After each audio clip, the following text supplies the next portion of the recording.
All right, welcome to our council time agenda for Wednesday, July 17th, 2024.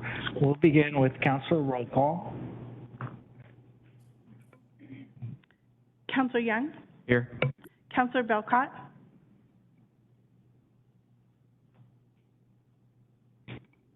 Councilor Belcott?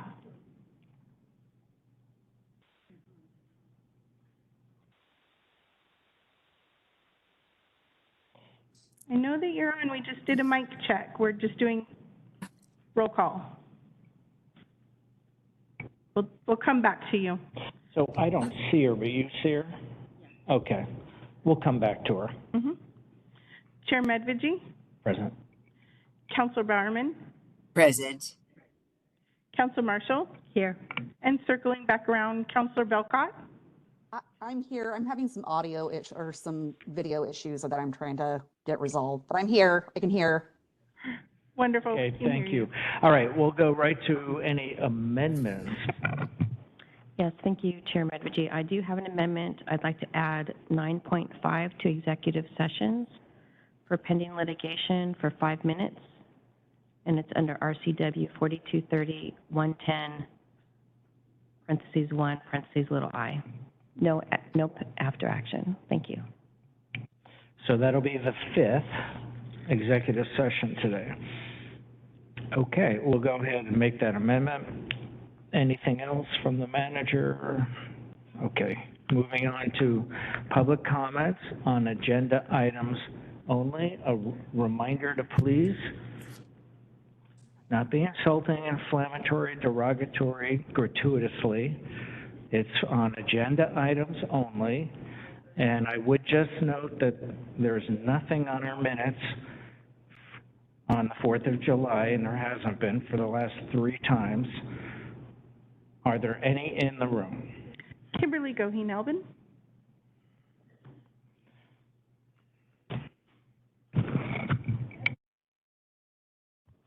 Everything I say will be on the minutes today, July 10th.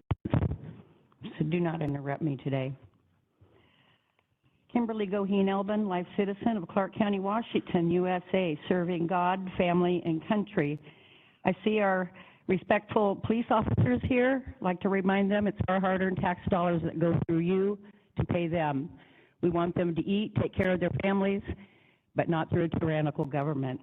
And so I'm asking them to serve the people when the time comes, not the government. On those minutes, Mr. Lagler's name was mentioned. Dennis Lagler, actually. His mother, I always called my family in the day, Grandma Shirley. They have no plans to allow the railroad to impede in his much-needed dairy farm here locally. And so we're going to leave our farms alone. I want people to wake up. Also important to me and my duty as a veteran is to follow what our forefathers warned us to do when a local government becomes dangerous. And you are, in my opinion, dangerous, as I've served selflessly to wake up Clark County citizens. The FRDU was mentioned, also in the minutes, and because of my duties, I figured out your plan to mine Chilachi Prairie and then quietly work on the railroad. I happened to tell a Battleground City Council member, and it came to their attention, and you folks received a very disgusting letter because of their disgust that you were hiding from them. And this is what my duty is, to inform the citizens of your shenanigans things that you guys do under socialism and Marxism. So after yesterday's meeting, I'm going to conclude that this council will pass law mining there in Camas and in Chilachi if we don't stand up like our forefathers warned us to do. So on these minutes, Mello read our proclamation for July as Independence Month. We're going to keep doing that up all year and until next July when I make another proclamation that you explodized, you stole it, and used it for your own gain and had a picture taken on top of it. Is there something on the agenda that you would like to discuss? You're just kind of straying once again, and we can't understand most of what you're saying anyway because you're eating the microphone. Go ahead and cut the microphone, please. All right, is there another speaker? Is there, please step back, you're disrupting the meeting. Please, thank you for stepping back. Next speaker, please. We just have rules that we would like you to politely follow. He knows that I don't have enough. You're interrupting the meeting, ma'am. Please be quiet or we'll have you removed. Carmen DeLeon. Test. Hello? Okay. So, hello, my name is Carmen DeLeon, and I go by Mello, it's my nickname. And I have to look at you because he's shown a pattern of triggering people like you see by interrupting. Is there an agenda item you'd like to address, ma'am? This isn't a moment just to belittle people or attack I am trying to people. describe myself, I am disabled, and this is an accommodation for my PTSD, and he needs to respect it. Please let me speak on my minutes. Okay, you may speak to an agenda item, ma'am. Anyways, patterns of recklessness behavior were spoken about by the woman who talked to after me on June 10th minutes. She talked about the risk of litigation because of them contradicting their own lawyers. So this, when they're forcing you to take a shot, they're a danger. I'm not even going to give them more time. We know they're corrupt. So, yeah. Whereas in the year of our Lord, 1776, Congress declared its freedom from Great Britain. So is this on an agenda item? There's nothing on the minutes about 1776. From British Crown, and whereas in the year of our Lord, 1776, Independence Day will be the most memorable epoch in the history of America, celebrating with parades, guns, bells, bonfires, and illuminations from one end of the continent to the other, this time and forevermore. Whereas Congress approved the actual Declaration of Independence on July 4th, 1776. It was the Proclamation Day, and drafted in secret by delegates to the Constitutional Convention during the summer of 1787, establishing the government of the United States and guaranteeing our right to Okay, so abolish ma'am, any there's government no or guarantee alter to them, violate and our if rules they each and come every to time you practice speak. the institution There's and nothing on the institute a minutes new about government. 1776. There you go. Would you Interrupting please me step again. down I just have too? to stop that. This is for Therefore, agenda and items it was only. on This the is a agenda, the business minutes meeting. of the Ma'am, tonight. please step away from the microphone. This isn't a free moment to say whatever you want. That all men are created equal, that they So, are endowed by their do we creators have with other certain speakers in the inalienable room? rights, that these are Ma'am, the life, you're liberty, and trespassing pursuit right of now. happiness. You're interrupting Amen. the meeting.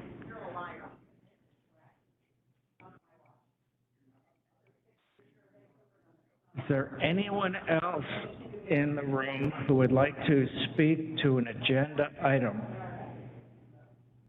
Is there anyone online? Okay. All right, so we'll go to old business. Minutes from July 10th, 2024. Any motions? I move approval of the minutes. Second. Second. Any corrections or discussion? All those in favor, please say aye. Aye. Aye. Any opposed? Hearing none, the motion carries. Okay, 4.2, City of Vancouver law enforcement ballot measures. I see we have quite a few uniformed in the audience today, and I know that the sheriff's online, I believe, but not able to attend today. This will need some discussion. Are you going to lead it, Yes, Kathleen? I will start off, and I do want to also start by sharing that Mark Gasaway has an appointment at 1:30, so he'll have to step away at that point, and then we'll return. But I will ask Mark to join us up here, and we'll talk about both of these a little bit. So for one item I wanted to call to council's attention is Mark did a great job in pulling together all revenues that the county receives from all of our local jurisdictions, and also shared the budget for all of our departments, including law and justice, that provide county-wide services. What that showed based on today is we are subsidizing the countywide services with the cities. They are not paying for the full scope. So I just wanted to set that framework first, and I have sent a lot of data and information to council to try in good faith to get you information so that you're well informed to make a decision moving forward. With regards to the City of Vancouver law enforcement ballot measure, I did provide today a written, and Rebecca, if you want to bring them up, draft propositions that would be tied directly with that one based on the last week's discussion. And one is utilizing the public safety sales tax, and one is utilizing the levy lid lift. So I did highlight the differences between the two. And if you have specific questions on that, go ahead. So I should have mentioned right away too. So Mark, thank you for the additional emails and additional data that you provided us. But we also have Tony Golick here and the courts represented.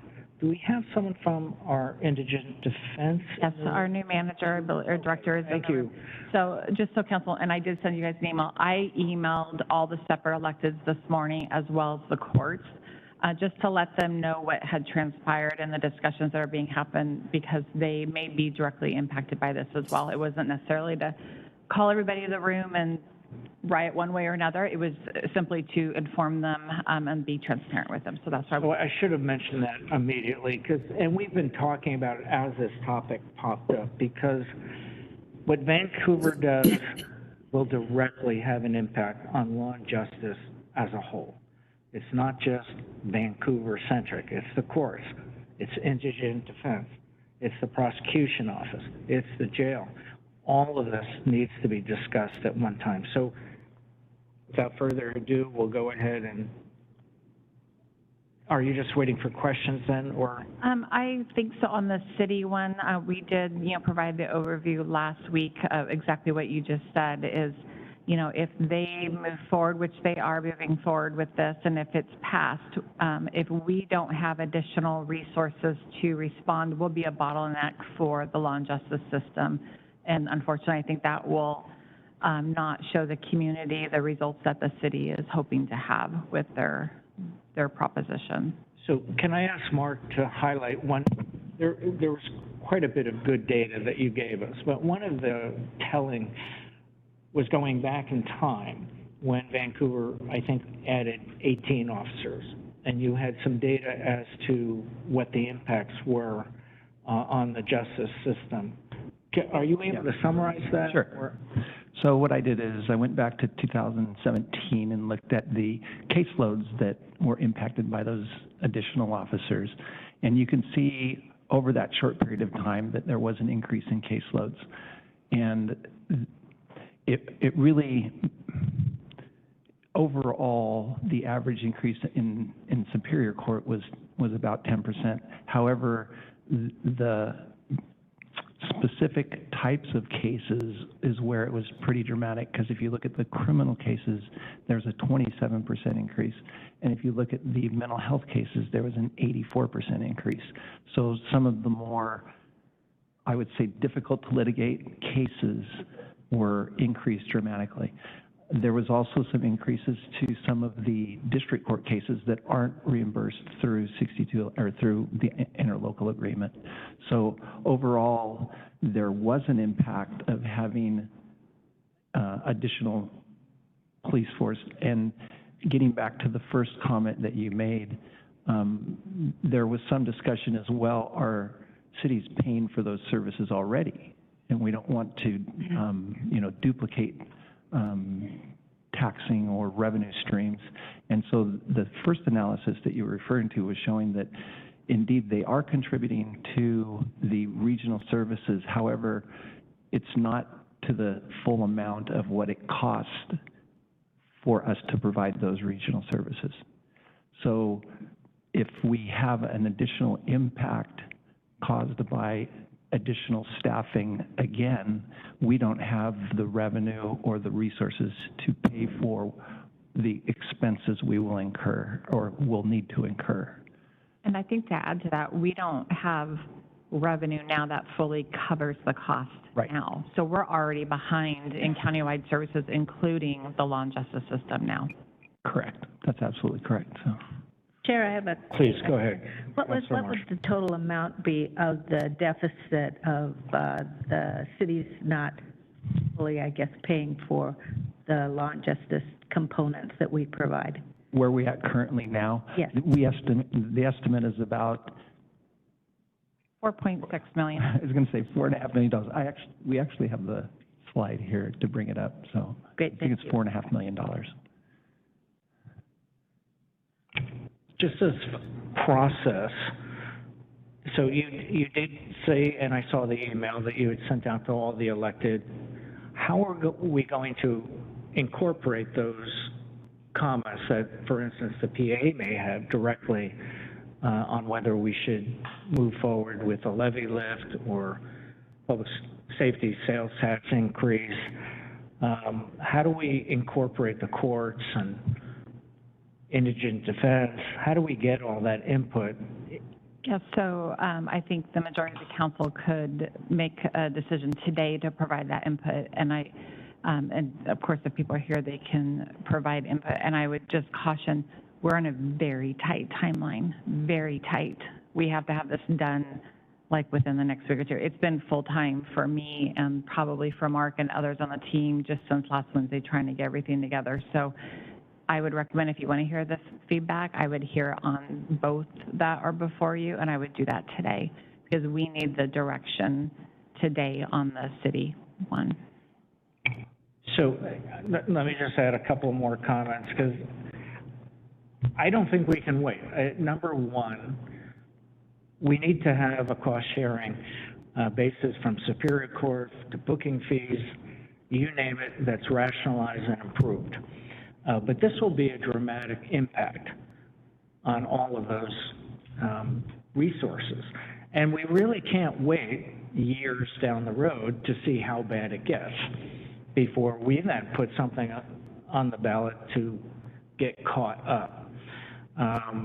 You know, the PA has been pretty good about saying he needs more people, and he's got some temporary people on ARPA funds right now that we haven't really fully resolved that budgetary issue. We already know we have a lot of challenges, and this will just increase those challenges, I think, dramatically. Unless you hire however long it takes to hire and get them trained, eventually that caseload is going to hit us. They're not going to just take the streets and stand there. They're going to be making more contacts. They're going to be making more arrests. More people are going to be going to jail. More people are going to be going to court. More people are going to be submitting requests for criminal complaints. And then the defense is going to have a whole new group of cases. You know, it's going to directly impact all aspects of law and justice. And so from my point of view, we can't wait. The other part of it that's somewhat separate is the public demands to know. They shouldn't just see some of it.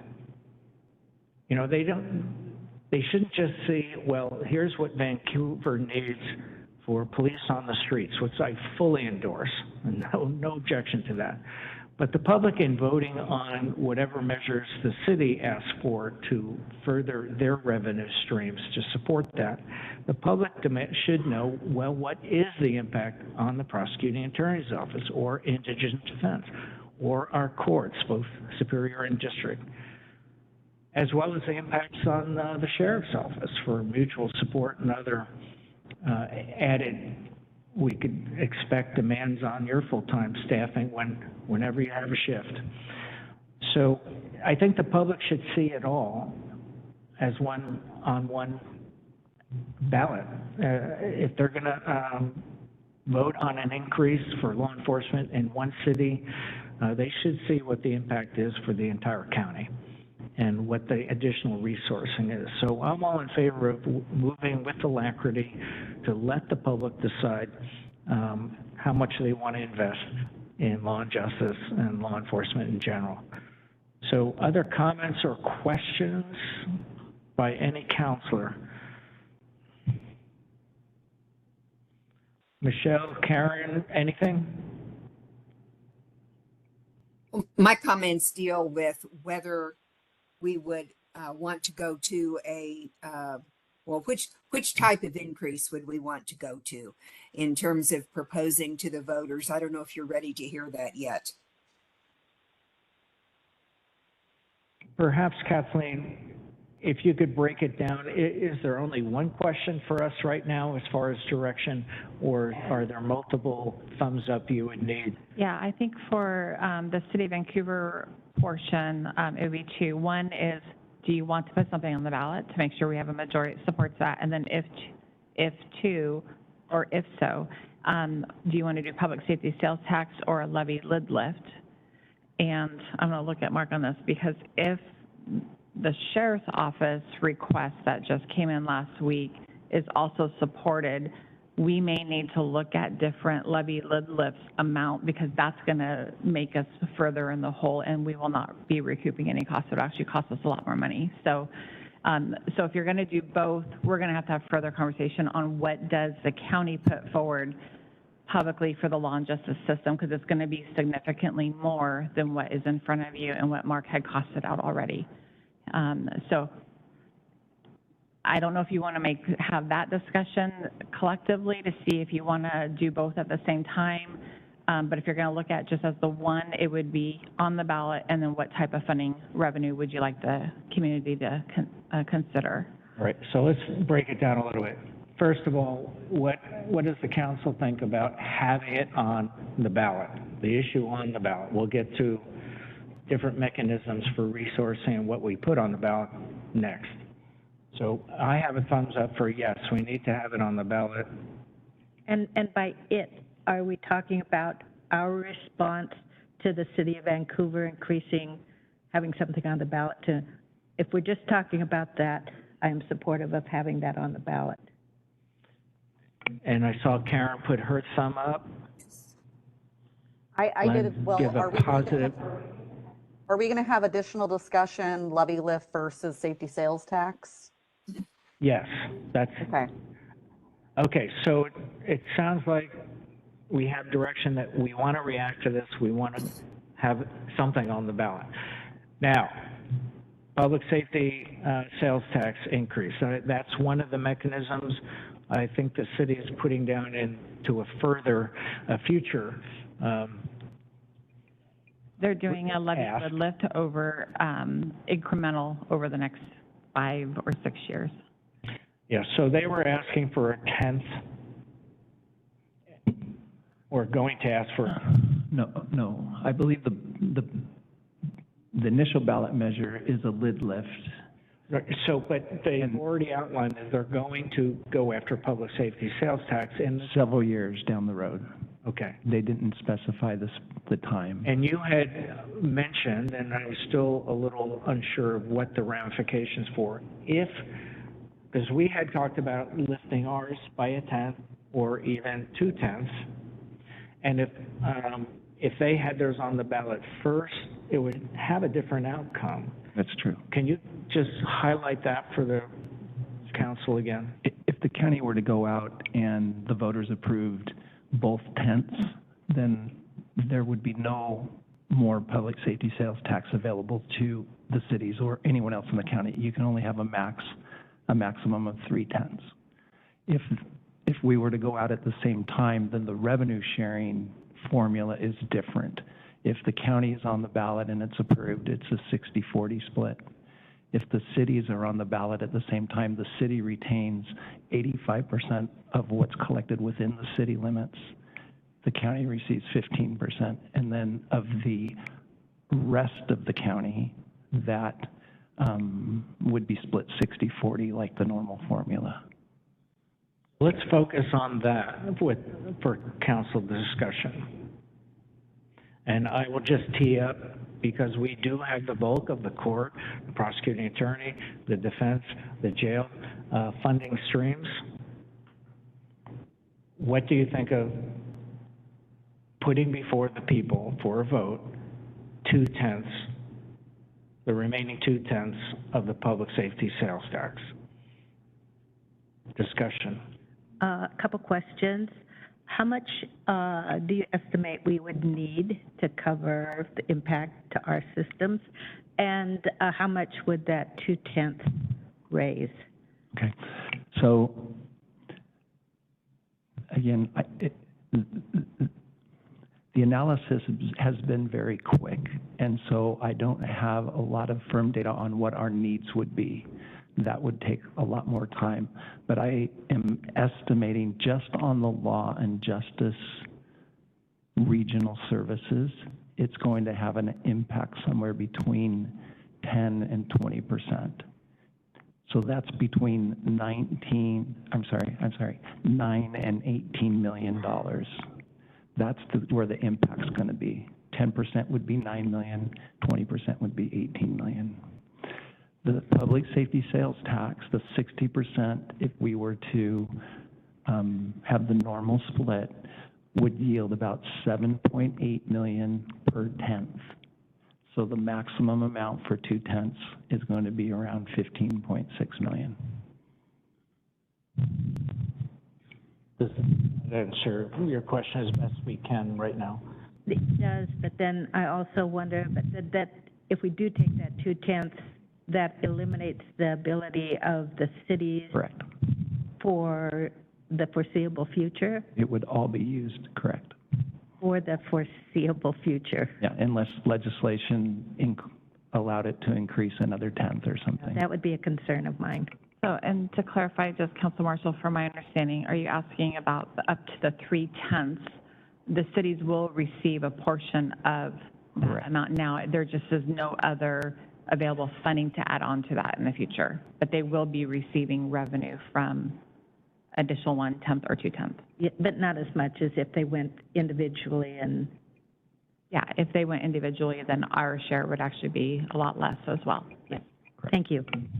But I would add into that discussion, as the managers and different department heads and elected officials look at, do we have fair cost sharing right now in Superior Court? Do we have fair booking fee?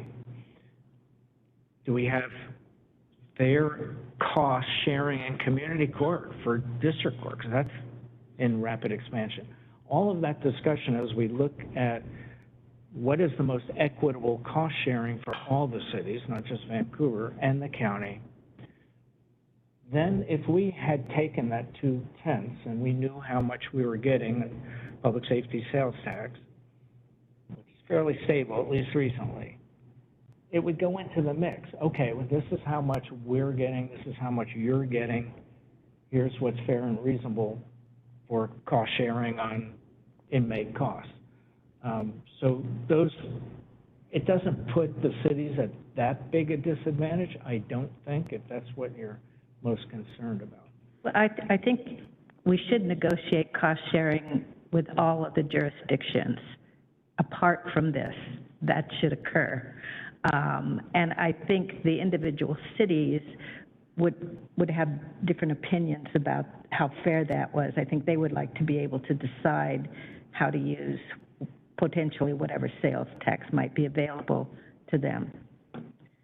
I would also add, and Mark, you could add to this too. We put it before the voters.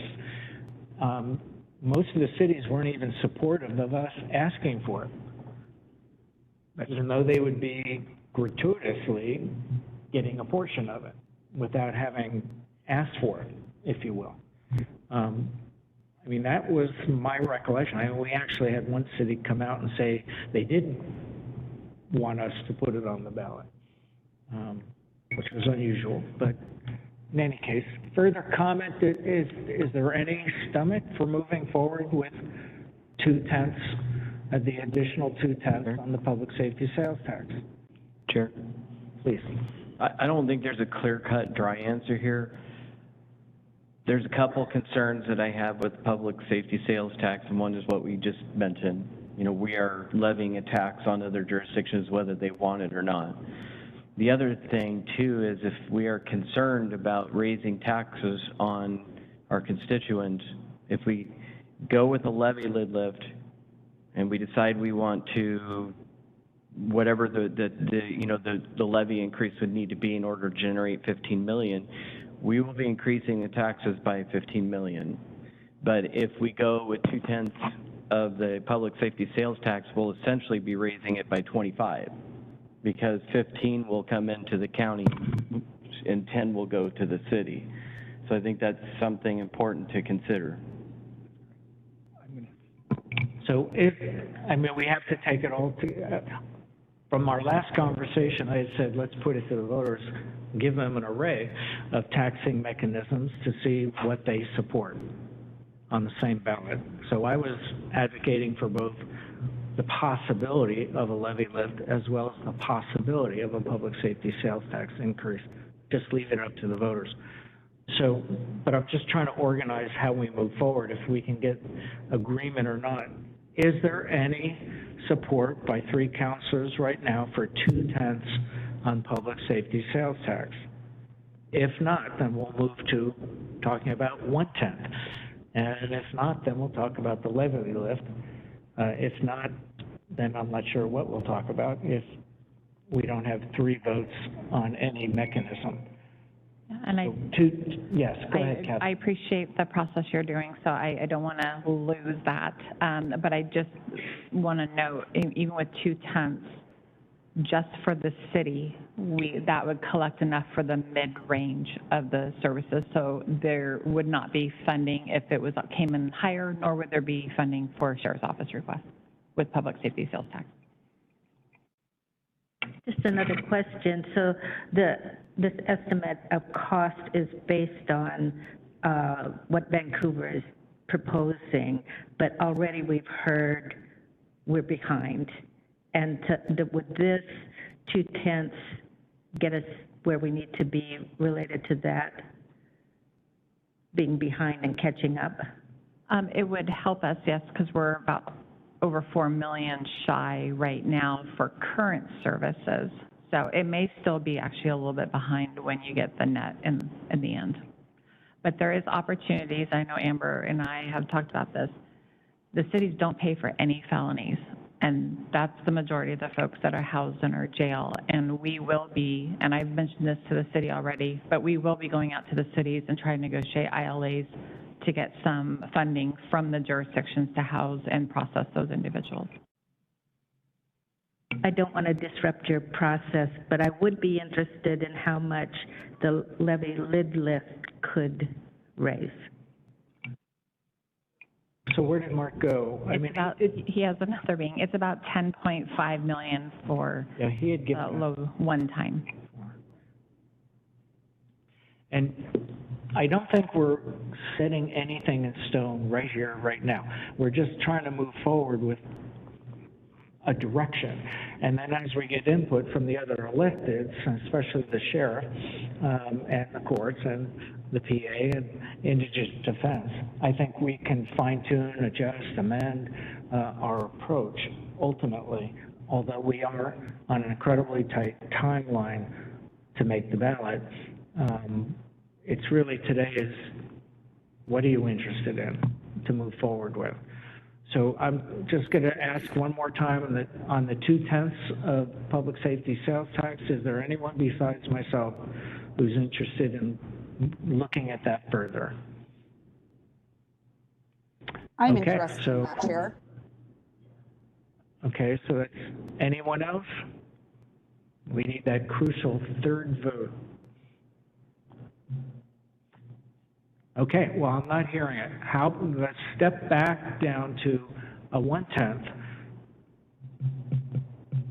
Further discussion? Is there any stomach for moving forward with public safety sales tax at all? It's either a 10th or not. I mean, the 10th worked out beautifully for body cams and dash cams and the ancillary costs. It was directly allowed us to do that. So no one supports moving forward with any increase with public, okay, so Karen, okay, we do have 3. Anyone else on the 1/10? I sound like an auctioneer now. I've never done that. Okay, so we have 3 votes to pursue 1/10 of public safety sales tax as part of this initiative. if you will. So is that as part of it, or is that the entirety of it? That's, so now we're going to discuss a lid lift, which was Okay. 10.5 on our million expected forecast, and property taxes amongst the most stable and easy to more accurately forecast. So that lift, without Mark here, could you just describe that so we once again have it on the public record as to what that would look like for the individual taxpayer, property taxpayer per thousand? Yes, so it's 10 cents per thousand. It would generate about 10.5 million in revenue, and the taxpayer costs on a average home of 500,000 is $50 a year. So that's how much it would be assessed. One thing to point out too, I think with the levy versus the public safety sales tax is the public safety sales tax is either a tenth of a cent, or it's either 1/10 or it's zero. Whereas with the levy lid lift, we could go 10 cents, we could go 11 cents, we could go 12 cents, 13. And so we could really tailor the actual dollar amount to what we think the impact will be. So I think we calculated like 12 cents or something would be the 15 million. I don't know. So 50 cents, was that the number? I'm sorry, what? 10 cents. 10 cents. The average cost for a taxpayer for a home of 500,000 is about $50. And again, reiterating, these are very preliminary numbers. We've been crunching stuff, so they haven't been validated, but it was about $50 a year. So by your comment, Glenn, were you proposing a different amount? Do you support a lead? Yeah, I think we need to focus on getting to the 15 million mark as kind of the middle area where it's more likely to land at the expense will be. So in order to get to 15 million, do we know, is it 12 or 13 cents or? I don't have that. That probably sounds right, though. If 10 cents is 10.5 million, we can do the rough math on that. Okay. I'll just make a note in my notes that looking at dollar amount to get us to 15 million.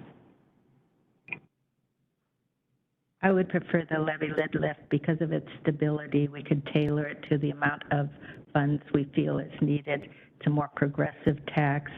And I think it doesn't undercut the cities in terms of their ability to raise funds. So I know during our preliminary, so go ahead. I was just going to say from our last discussion, initially, there were some votes against a lid lift. So what are your positions or discussion points today? I remain against the lid lift because of the fact that it adds to the property tax, and I am just horrified at the thoughts of increasing the property tax for our residents, and knowing that the same thing that might happen in Vancouver if the voters voted in, it may be only 52% or whatever that voted in, and everybody lives with it. So it would be a big hardship on some people to have that property tax increased. I can't support that. I echo Councilor Bowerman's sentiments. I am also opposed to it as well.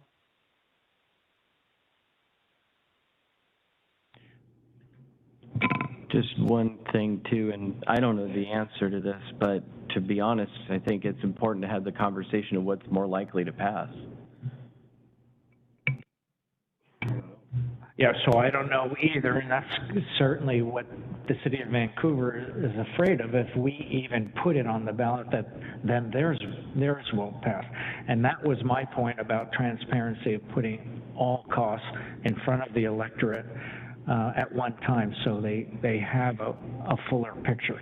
And I was just internally debating whether to editorialize and say, is this thought process going to hold to the 1% property tax once we get to budget time, since there was a different vote last year to raise that 1% on the property tax. In any case, I do favor putting all measures and all costs in front of the, on the ballot, in front of the electorate, including the possibility of, hey, public safety sales tax, levy lift, you can vote for both, you can vote for none, you can vote for one or the other. So that's my feeling, so I do support at the amount, not look, unless it becomes evident, once the detail comes out from the elected officials and Mark's further research, I would like to stick to the 10 cents amount, but certainly have an open mind to look at a different amount if the numbers are pushing in that direction. So those are my thoughts. Do we have two others on putting a levy lift on the ballot? I support that. Okay, and I take it, Karen and Michelle, you're gonna stick with thumbs down, okay. But we do have the three to move forward on that. I think the most important part of this process is to get the input from the other elected and get the further budget detail for the defense services we're gonna have to provide as well. And also from the jail on the impacts that we're gonna expect there. So what else, Kathleen? Okay, so I am hearing the 10 cents on the levy lid lift for the city of Vancouver's response to put that on the ballot. Do you want to get testimony? I didn't ask. So I have received also an email from one of the Superior Court judges because I didn't invite them here for public testimony. So if we're going to do that, I want to share what Judge Vanderwood had shared in an email. So do you want to hear that testimony now, or do you want to go through with discussions with the sheriff's office? I'd like to hear what anyone would like to say about this. Okay. And I'll just do mine really quick, and then you can, then the others can come up. But Judge Vanderwood just, I'll just read the email. He said, "Thank you for the update and your attention to this issue. I know you're aware, but for Superior Court, the impacts that would need to be addressed not only include staff, but also judicial officers and courtroom space. It would help, if it's help, he's willing to discuss further at any point. But that is a piece also, is the infrastructure support for this."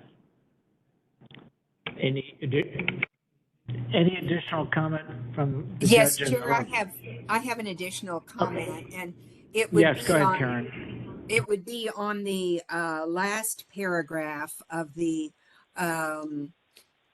resolution, and that would be that if the voters of the city of Vancouver do not pass their levy lid lift, that our increase would not be implemented.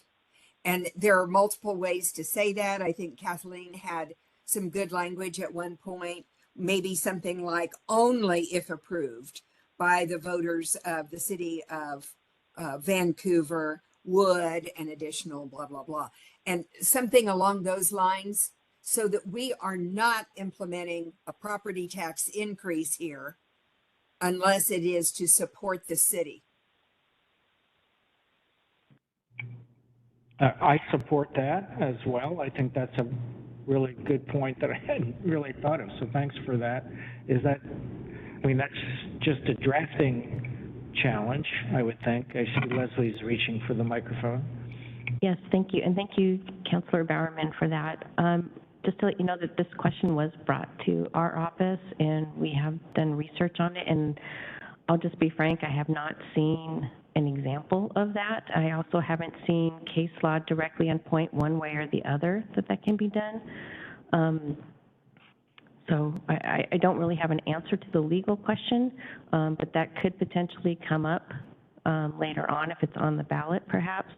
So I just wanted to let you know what that research revealed. At this point, it seems to be an unanswered question. And I appreciate the research that you did. However, I would say that if it is not specifically prohibited, that the county should go ahead with that language so that it is some assurance to the voters that we would we would do that. And then if it were challenged later, so be it. But it hasn't been now, and it isn't challenged anywhere now, as I understand it from the research that you did. Question.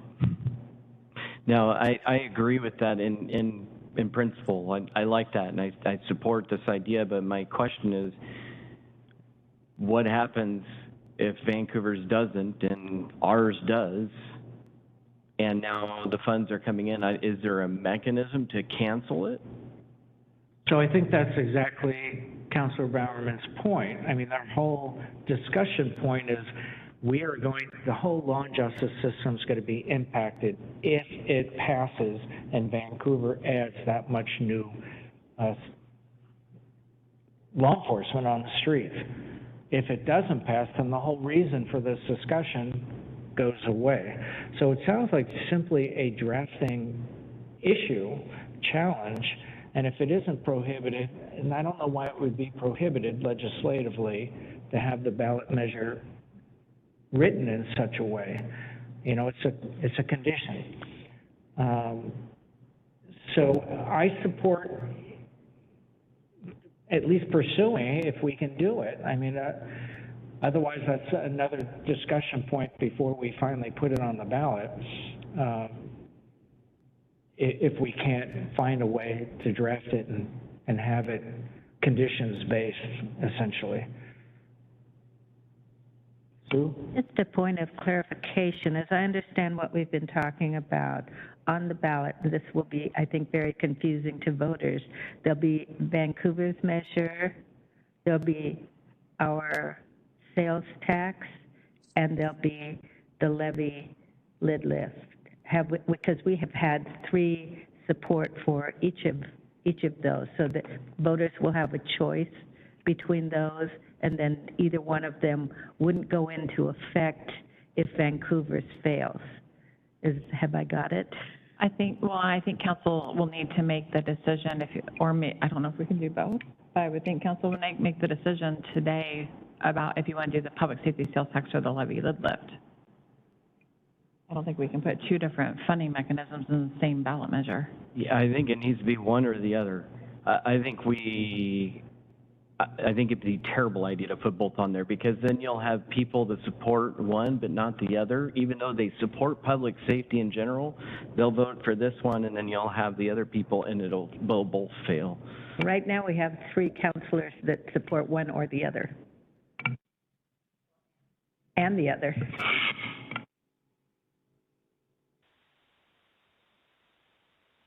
Further discussion? Well, I just want to reiterate that I would like to see only the public safety sales tax on the ballot this go round, with that contingency clause in there for implementation. I support Baron Bowerman.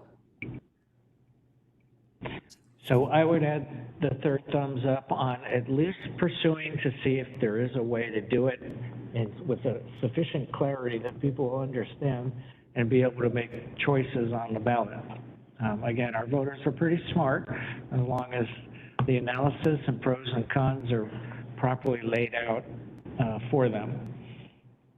Just one concern related to the 1/10, if it's a public safety sales tax, that doesn't get us where we need to be.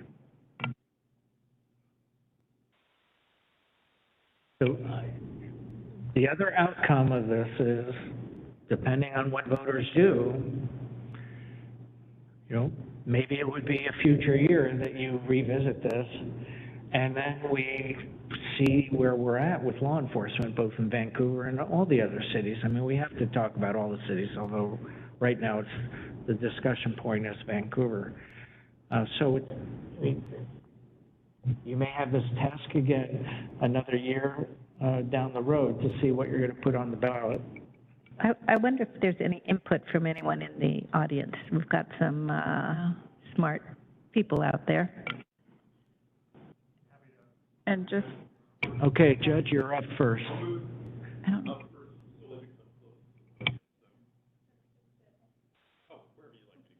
unless you like standing. I learned to stand as a lawyer.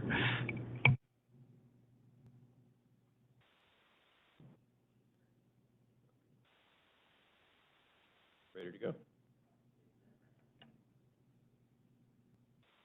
Working? All right, Yes. thank you to the County Council and the Manager's Office for the opportunity to speak. I'm James Smith. I currently serve as the Assistant Presiding Judge for District Court here in Clark County. We, within the court, just over the last couple of days, have started discussing the potential impact of the city's measure on our operations. It's very difficult to predict that on the short time frame exactly what effect that would be, but we expect it would be a large effect on the caseload, not simply on the criminal cases, but also on the traffic infractions the district court handles. One of the city's specific proposals is traffic enforcement cameras, which, at least in other jurisdictions in Washington, tend to produce a large number of citations and also sometimes a larger than average number of contested hearings related to that, at least in the early years when these programs were rolled out. So, can I ask you to speak directly into the microphone? yes, I can. Thank So what I would say is we expect there to be a large impact, not simply on the criminal caseload, but also on traffic infractions, in many ways driven potentially by the photo enforcement cameras if those are ultimately adopted by the city or other jurisdictions. Those can produce a large number of citations, and then also motorists that are contesting the citations and hearings. We don't have, as I said before, a specific estimate of the impact that could have on our operations, so I hesitate to say that we would necessarily have to ask for additional judicial officers, but that is a possibility that we have discussed internally, as well as staff or other resources that could be needed. So appreciate the council taking this proactive approach to try to address the issue. And if there's any questions, I can try to answer those as best I can. So very quickly, for traffic alone, do you use a court commissioner right now? Do you have one? Do you have two? Do you use a full district judge? Right now, the normal assignment is we have a commissioner that her duties are primarily addressing traffic infractions. She has other duties as well. Occasionally, judges, myself, may cover those dockets as needed or if we need a pro tem. But right now, we have a commissioner whose primary duties are hearing traffic infractions. Other questions? Okay, thank you for that. Thanks for coming by so quickly. And Tony Golick, our PA.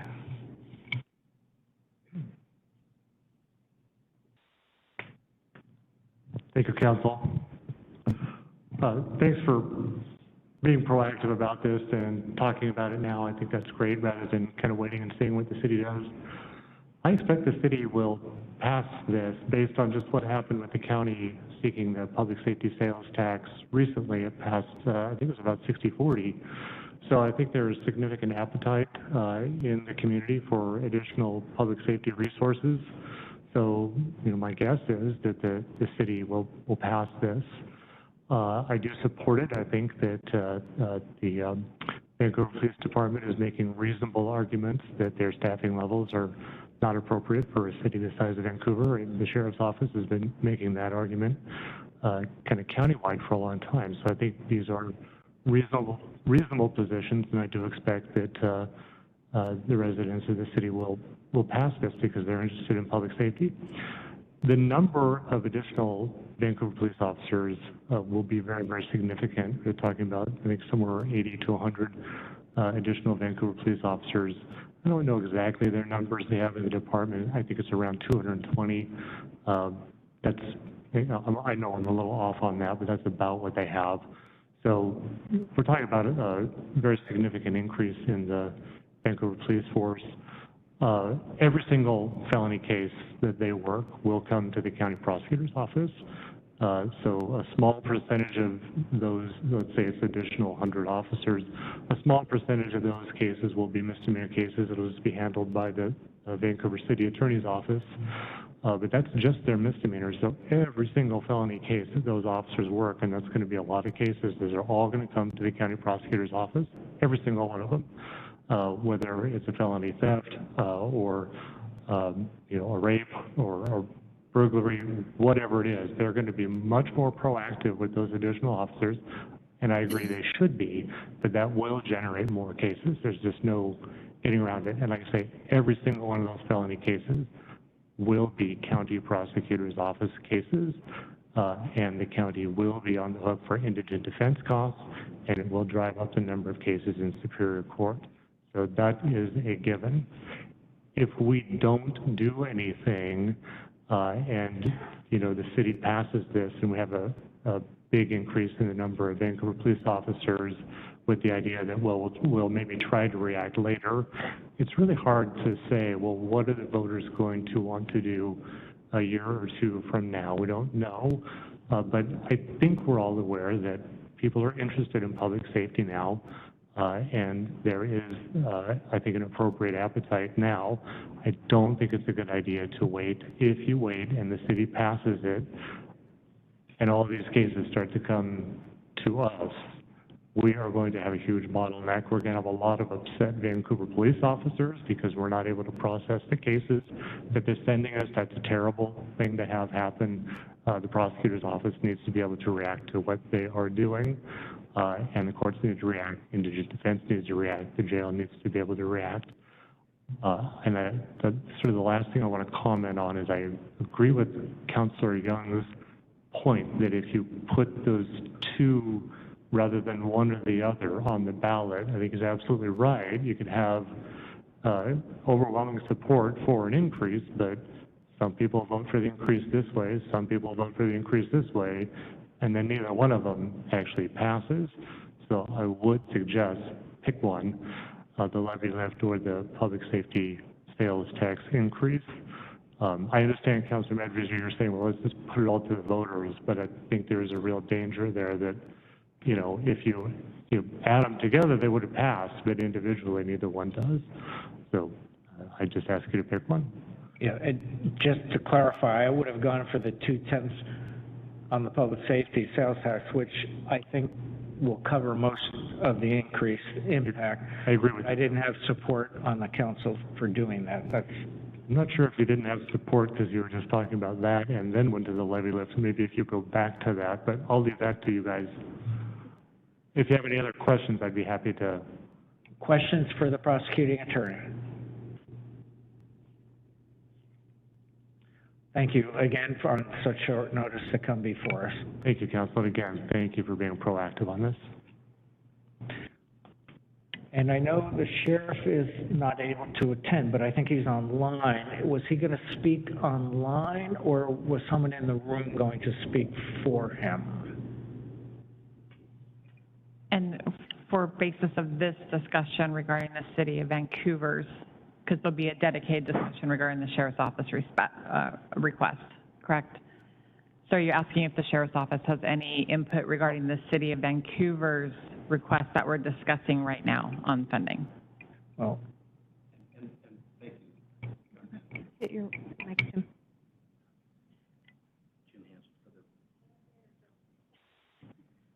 I want to make a 3-second comment. and Sheriff, I see you're on there. Did you wish to speak first or at all, or? I'm going to let my team go first. I'm sorry I'm not there. I'm ill today, but I'm going to let them go Okay. first and then fill in at the end. Thank you. Okay, please.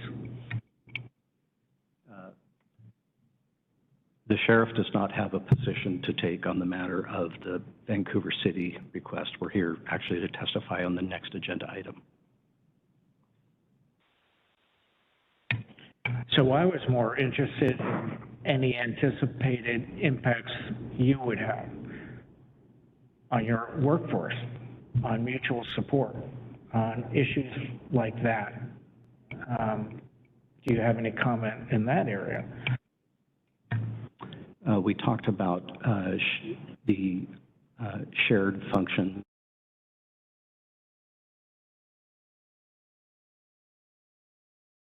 to some extent an increase in or an impact on the sheriff's office. Not so much directly in patrol, other than when Vancouver gets involved in a very serious felony crime and requests our assistance, and we have to leave our patrol districts and respond to the city. So there would be some impact there. There would also be some impact to the extent that if they are conducting more investigations that could impact our major crimes team where we get called out to assist in that regard.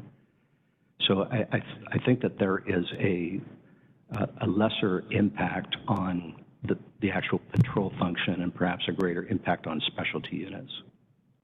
Okay, thank you. And I don't want to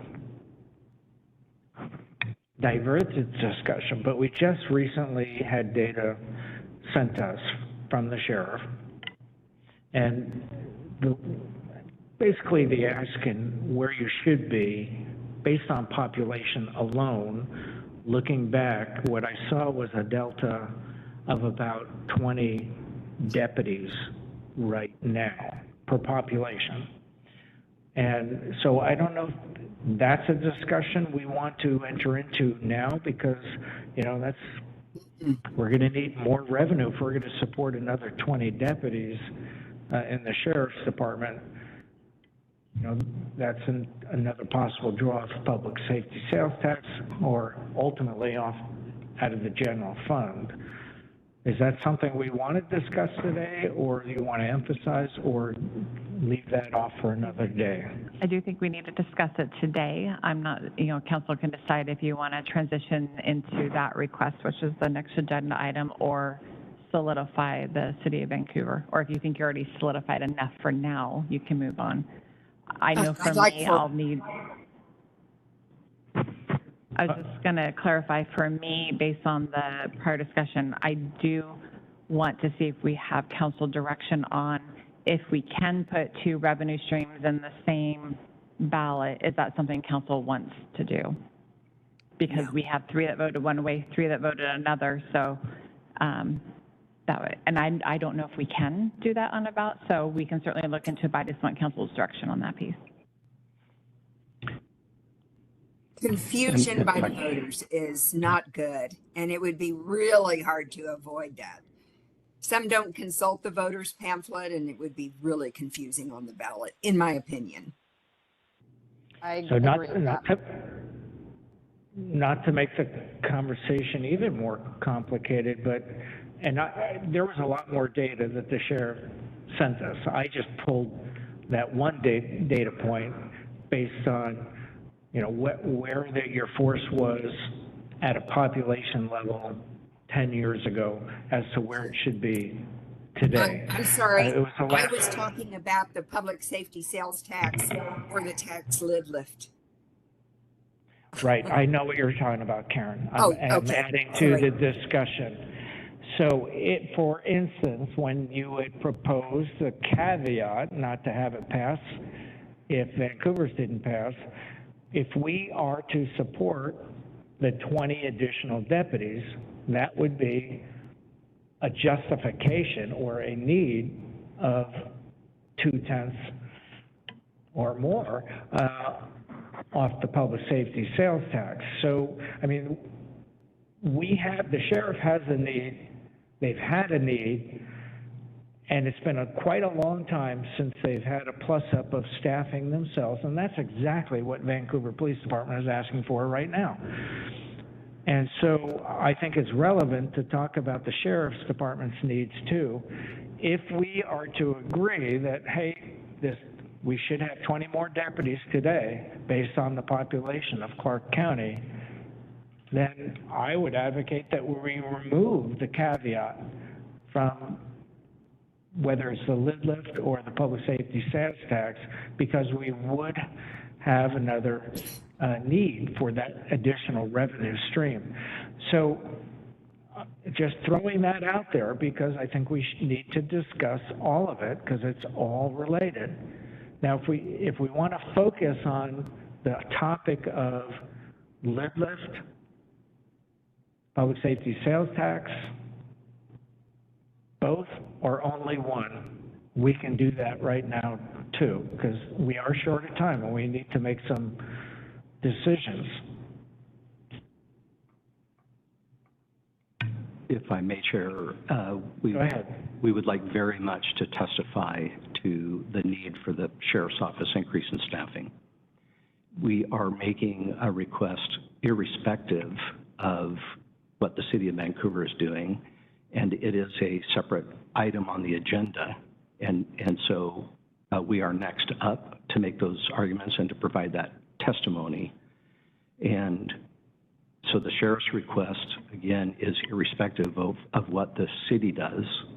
It's a request that we're bringing forward irrespective of that. Chair, if I can add something real quick, and I want to capitalize on what Mr. Golick brought up with the obligation when the city passes, if they pass that, what that will bring. What we're missing in this conversation is our jail, the actual infrastructure, the building. If we have more additional officers with the sheriff's office, more additional officers with the city, we have no place to house folks now, and we will now have no place to house folks. So we're missing the capital component. So I just want to make sure we're talking about that also in this collective conversation, that when we do bring that back to council for the jail remodel discussion, the capital component is missing in this conversation, which is going to be a large component, because if we have all these components happen, and I know Jim and I talked about this yesterday, all these components happening at the same time, we do not, Director Schick's here in the audience, we don't have the space for folks now. So there will be a bottleneck that we won't be able to get past. So I just want to make sure we're having that as well. I have a comment. If we include the Clark County Sheriff's request in this, then I think that would probably have an additional impact on the entire system as you add even more deputies to the system. So we'd have to take another look at what those costs would be. I don't know if we have those numbers. We had some preliminary numbers that were supplied by the sheriff's office, and I believe it's 40 officers or sworn personnel and 32 non-sworn is what they're requesting. But our finance, we have not been able to actually calculate that, which I believe the sheriff noted in his memo that we could, look at those costs. So other than what the sheriff's office has provided for costing, we have not ran any costing on that yet. We ran out of time before this meeting. So I would just comment, because I don't disagree with anything that's been said. If we put on the ballot and pass a 1/10 of 1 cent for public safety sales tax, it won't cover any of this. If we have 2/10, it might cover a portion of it. And that's not talking about 20 or 40 new deputies. So, and I heard some strong feeling from 2 counselors not to have a lid lift. But I also, from those that supported the public safety sales tax, only had support for a 1/10. So we're going to have to come up with a direction here. I would like to make it less complicated for the voters. It's going to be hard enough with all the ballot measures that are on there. And the general election itself could be quite contentious. And if we can focus on one funding mechanism that most likely would cover most of our need, I really want to see the sheriff's office, at least from my point, get 20 new deputies, because that's how far behind they are in my reading of the data. Now, I know you're asking for more, and I know you're asking for other support staff as well. And there certainly is going to be future budget work to do. And not all of this comes into place on day one, because you have to hire people. You then have to train them. And there is a long pipeline, and that's true of Vancouver's workforce requests as well. So anyway. I also wanted to add one more. I know Amber had mentioned about the capacity or limited capacity that we have at the jail, and we are moving ahead for the medium security jail work center, which will free up just over 60 beds. In September, you will be having the work session on the jail and the remodel and potential expansion. And with that work session, it is going to come with a cost and options for council, which may result in having to go back out to the public for a vote as early as February. So we're, just timing-wise, I would ask council to take that into consideration, because if everything gets approved, if, you know, the 70 positions or 40 positions and the deputies and all the city of Vancouver, we are not going to have anywhere to put them. And then what are the community members who are voting in February, how are they going to respond then when they have seen a significant increase in their taxes already because of these requests, but yet we can't fulfill and impact the community because we don't have the right infrastructure in place to support. So I just wanted to make sure that we don't lose sight of that as well. I know it's complicated and there's a lot of pieces to this and a lot of people and departments that are impacted. Mr. Chair? Yeah, go ahead, Karen. Another piece of this that I find extremely important, I call it just to take one step at a time. I understand that now there are 13 to 15 paid or accounted for in the budget positions in the sheriff's office for deputies, 13 to 15 of them that are not filled. I'd say let's get those positions filled first, and then later let's move on to a request for another 40 from the sheriff. But I think it's premature in that we're not ready for that now. Let's encourage the filling of those that are already in the budget. You wanted to comment on that? If I could, please. It is rather counterintuitive point, but an announcement to the public, and more importantly to the law enforcement industry, that we were increasing our deputy sheriff positions by 20 to 40 would bring substantially more applications and many more applications from lateral officers and deputies. It's counterintuitive, and there's a great deal to that, but what I can explain to you and has been explained to me by analysts is that some of the things that are disincentives for people to apply here is the sheer amount of overtime that our deputies are forced to work mandatorily. There are serious work-life balance issues there, and those are things that people take into account when they're deciding whether to apply here or not. It's also true that we have, over a history of 3 different sheriff's administrations, we have generally run somewhere between 5 to 10 openings. And I think that's generally true of most agencies. I would suggest that if we were authorized to add additional 20 to 40 deputies, we would find ourselves in a continuous position of being around 5 to 10 deputies short of that mark. And it's just the nature of how it works. Our HR manager and administrative services manager is here, and she's primarily involved in the recruiting effort and manages that for us. We're convinced as a team that we will receive significantly more applications if we increase the number of deputies. And I know that that's counterintuitive, but we feel confident that that's the case. Does that satisfy some of your point, Karen? No, I'm sorry. From an HR perspective, which was my professional life for so many years, it does not.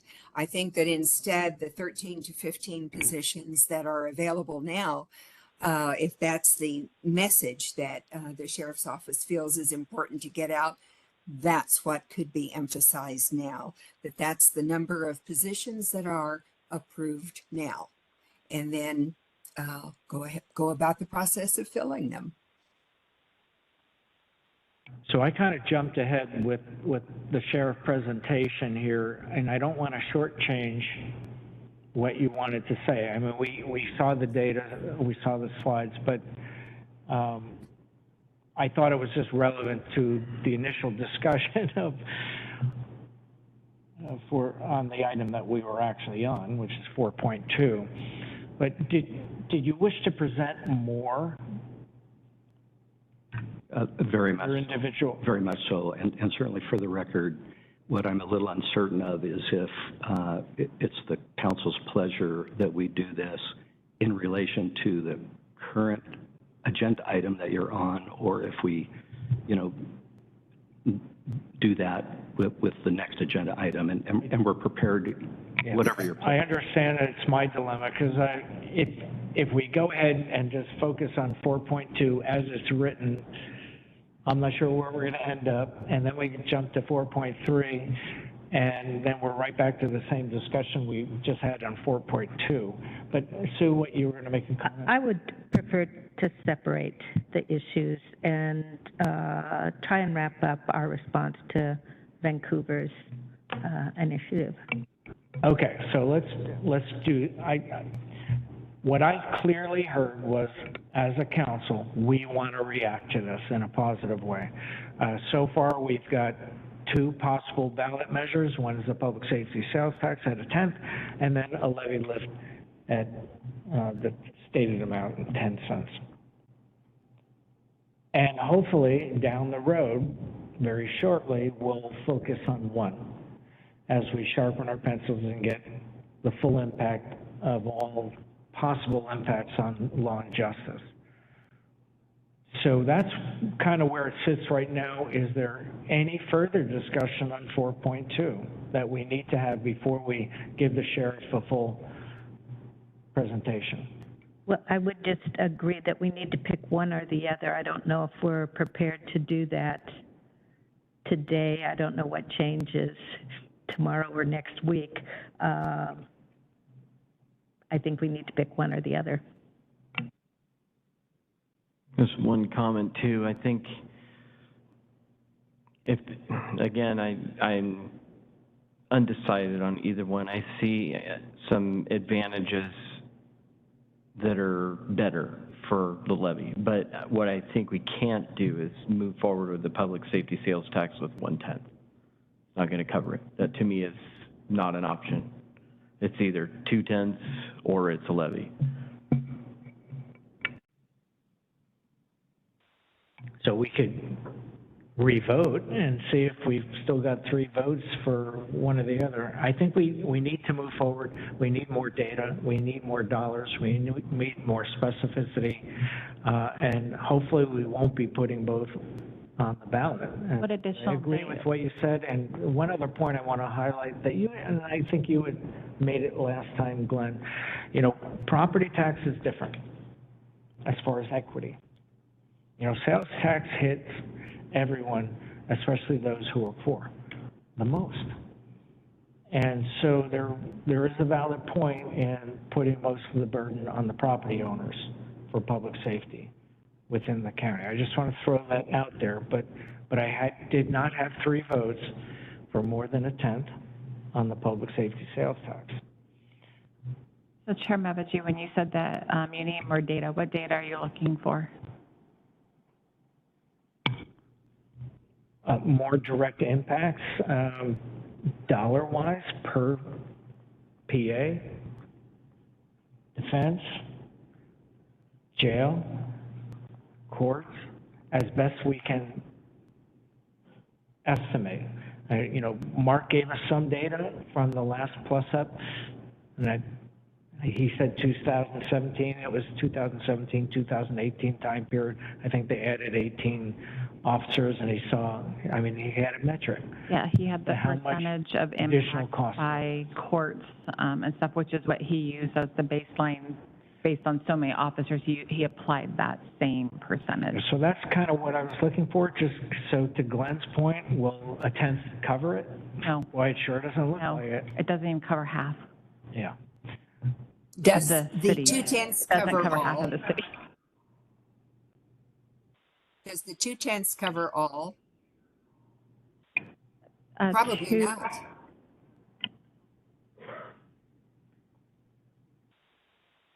I think, And just on, so the 1/10 is the 7.8 million, so that brings us up to the 15.62 million, which is midpoint of the calculated data that Mark had put together. That's just for the city. And this does not include any structures or capital investments that would need to be made, whether courthouse, jail, PA, anybody who's impacted with people we have to find space for or do improvements. So this is only for service level.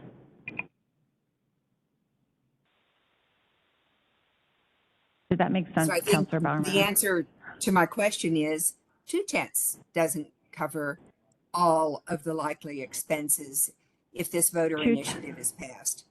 I would say 2/10 is in the mid-range for the services. It gets us closer. It buys us time to react to Vancouver's workforce increase on law and justice. It's certainly a lot closer. But that's where we need to, need to get a little bit more fidelity if we're able to get it. I would be supportive of a 12-cent levy lid lift to cover the full cost, and looking at the property tax. When you look at what share comes of the property tax now that comes to the county, it's really a small portion of it. There's the schools, there's the fire districts. Our portion is really very small. So I think 12 cents is a reasonable amount to really fully fund. And I know there have been years when we didn't take the 1% to keep pace with all of the costs. So I think adjusting that property tax to more realistically cover our costs and provide stability is the way to go.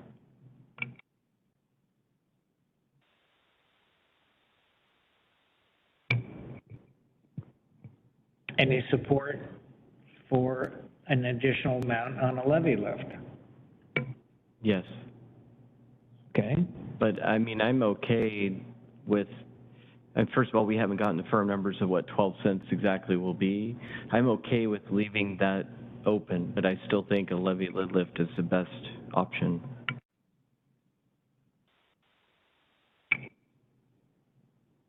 Karen, Michelle, further thoughts? I do not support the levy lid lift. I don't At all. either. I don't either.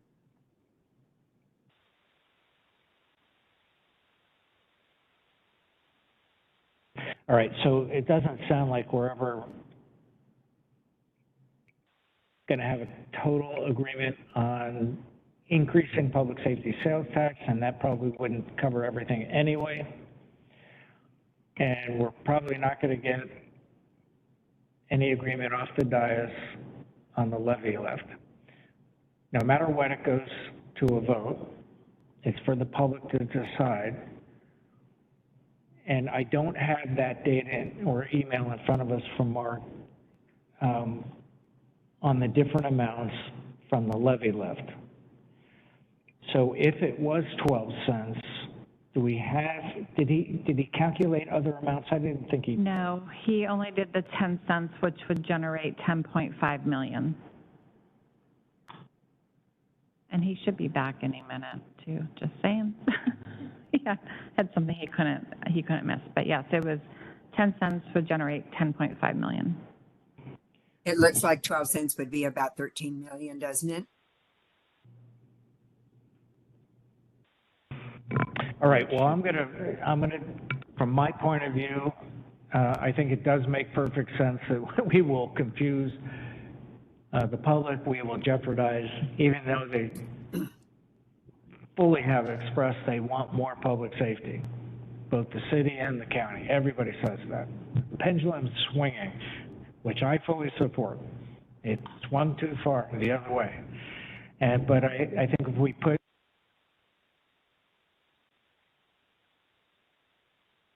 and I don't know what would happen with Vancouver's initiative.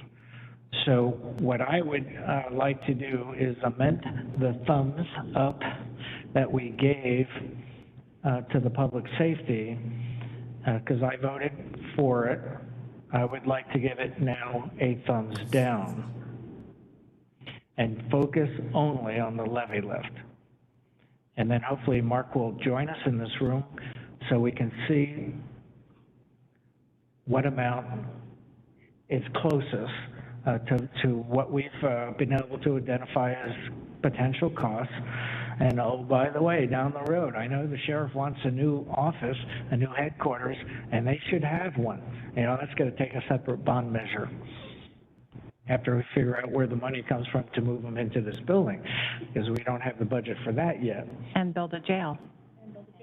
And remodel the jail. I mean, it's, and I will say, for the public and for those in here, I don't hear anybody on council, staff, anybody, everybody supports law enforcement, everybody supports public safety. It's just the mechanism on how are we going to pay for it and how to make sure we're not jeopardizing other parts of the law and justice system so it's working smoothly.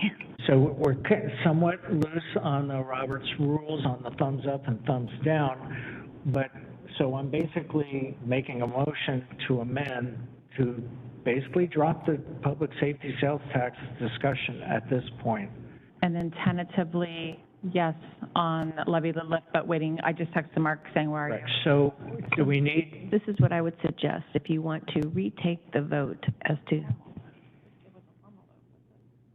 well, it's thumbs up if they're, I mean, just to make it clear for the record. okay, so do you understand what I'm suggesting? Just to focus on the levy lift, I'm proposing that we remove the public safety sales tax from the calculus right now, from the discussion.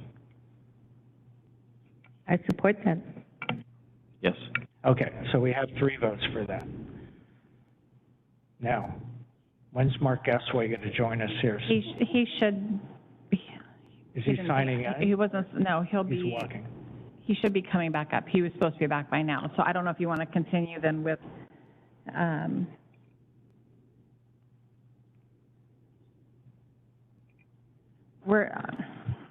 the timeline's really like causing me a little anxiety on this because we have to have this stuff done by next week. I mean, and I don't know how we're going to get pro and con statements. I mean, there's a lot of things. So we're going to, we'll be able to talk about some of this more next week because we can finalize the propositions based on today's discussion. But we're going to have a special meeting and all kinds of stuff. So it's any delay. We don't have room for delay on this. She just kindly reminded me of that. But if you want, you can certainly discuss the sheriff's office request at this point while we're waiting for Mark. It's up to council and what you would like to do, or...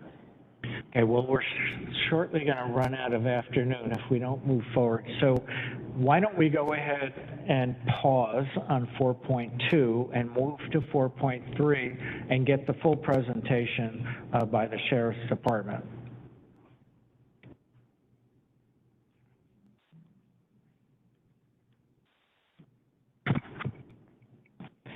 So far, sorry for the yo-yo effect of bringing you up and back and up.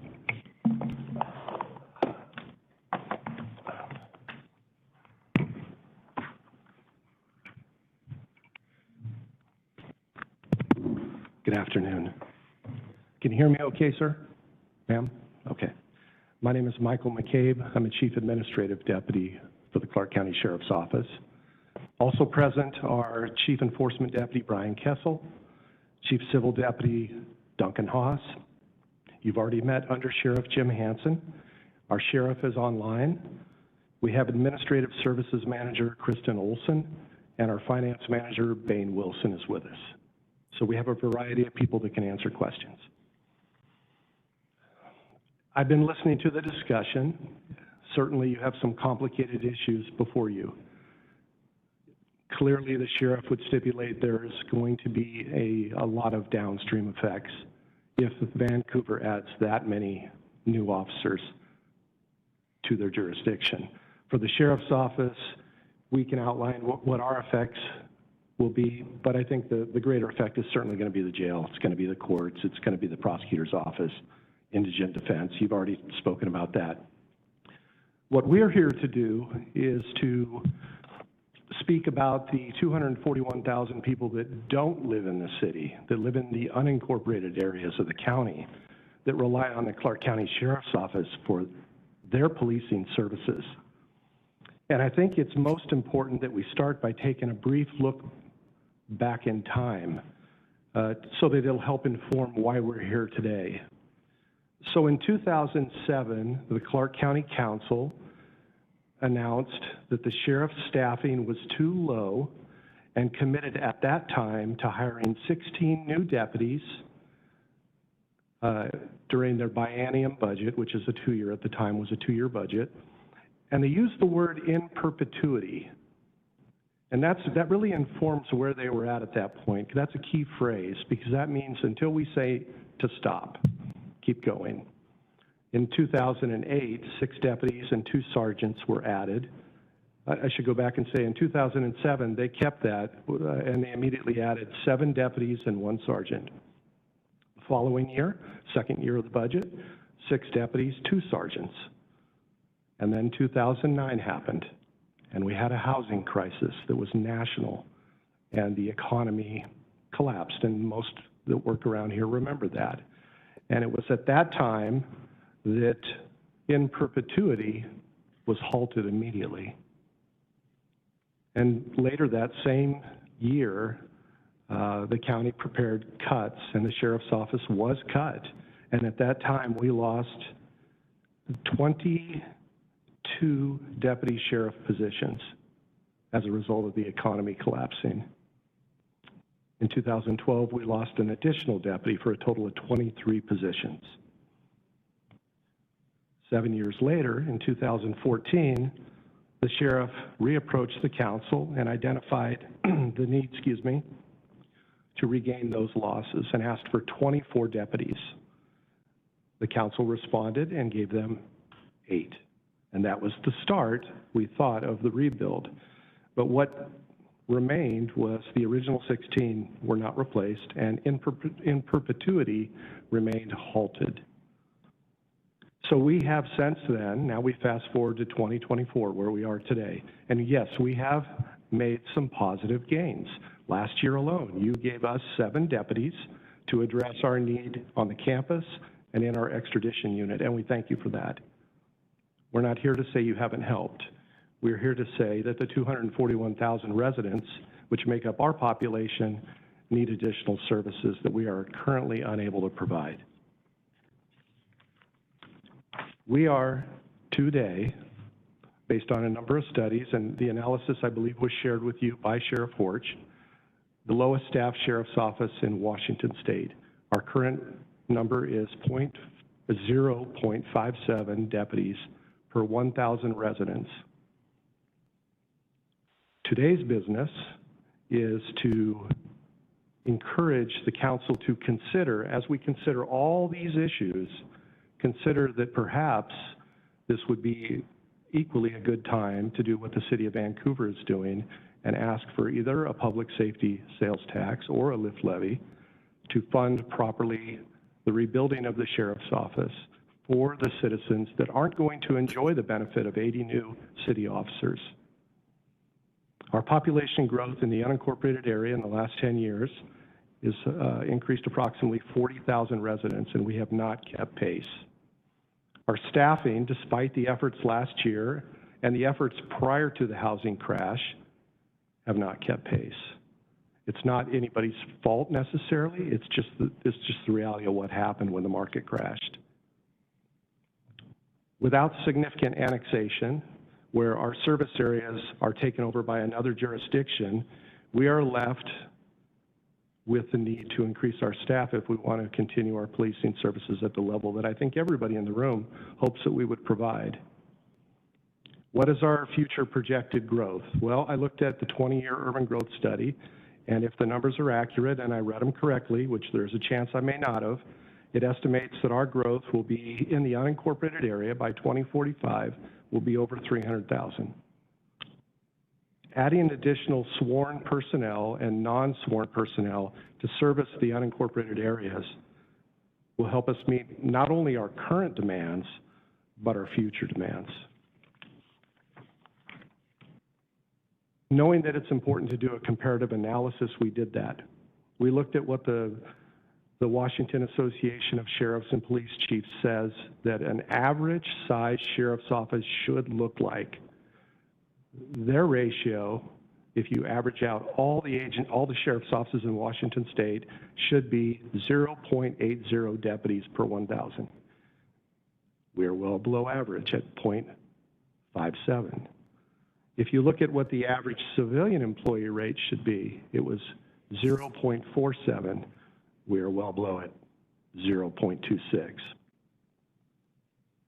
We currently have 157 deputy sheriff or commissioned positions and 81 civilian positions. So what's our proposal? Our proposal is, if we were to at least get to where we would have been had we kept pace with population and not had a housing crash, you are correct, Chair, it should be 20 deputies.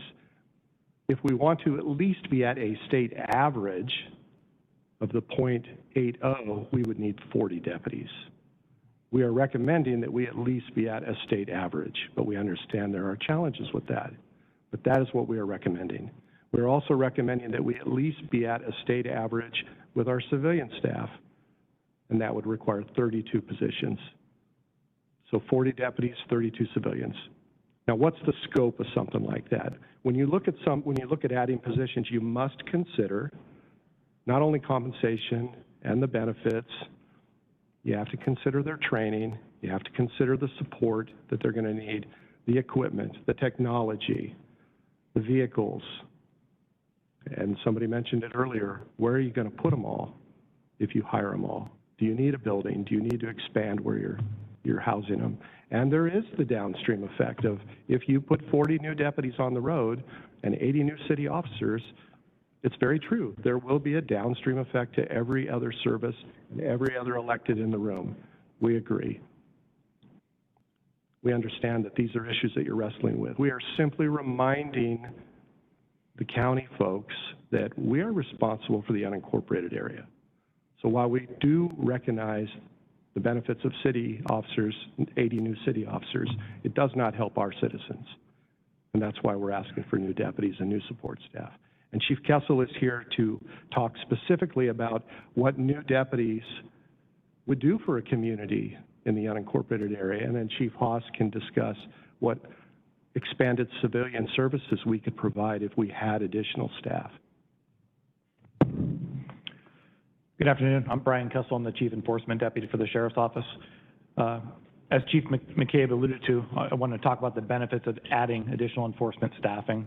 The first one is improved response time, the faster response to emergencies and non-emergency calls.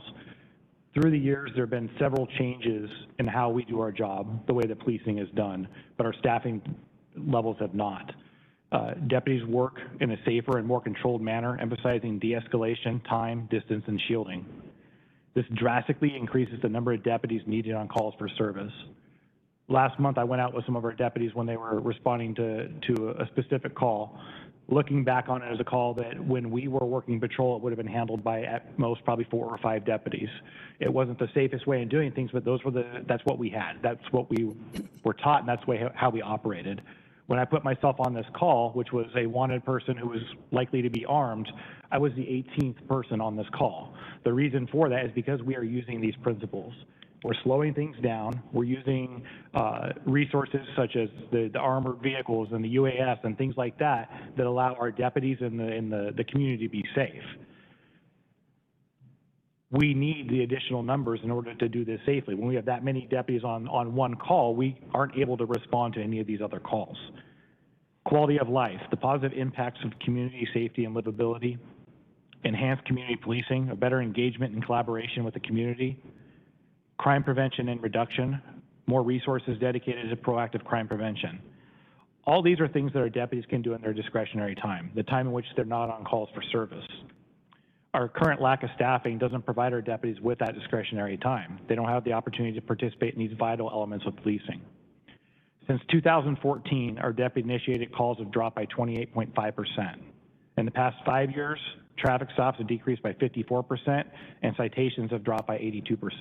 When we talk about livability, the most frequent complaint we get is regarding traffic. It's regarding speeding and things like that. In addition to that, in 2022, we had the highest amount of fatal accidents we've had in county history at 21. Our way to combat that is through traffic enforcement. With the current staffing levels we have, we don't have the time or resources to do that. We need to increase the staffing. Professional development and training. Improve training opportunities for deputies. The state of Washington continues to increase the number of mandatory training hours that we need and the types of training we need. Due to the staffing levels we currently have, the majority of this training is done during days off, increasing overtime budgets and deputy fatigue. Emergency response. Better preparedness and response to critical incidents. The staffing levels dictate the number of emergencies we can respond to. There are times we have as few as 4 deputies and 1 sergeant working patrol on graveyard. At those times, with those staffing levels, we can only respond to 1 emergency. So when that second emergency comes in, we have no one to answer that call for service. Reduction in overtime usage, lower overtime costs, reducing staff fatigue and financial strain. Every 2 weeks, I get overtime reports from our financial manager showing me the number of hours our deputies work. Our pay periods are every 2 weeks. Frequently, or every 2 weeks, I get these reports, and they show that 15-plus deputies are working over 30 hours per pay period of overtime. 1 to 2 deputies are consistently working in excess of 70 hours of overtime. That's in addition to their typical 94 hours that they're working. So 164 hours for some they're working in a 2-week pay period.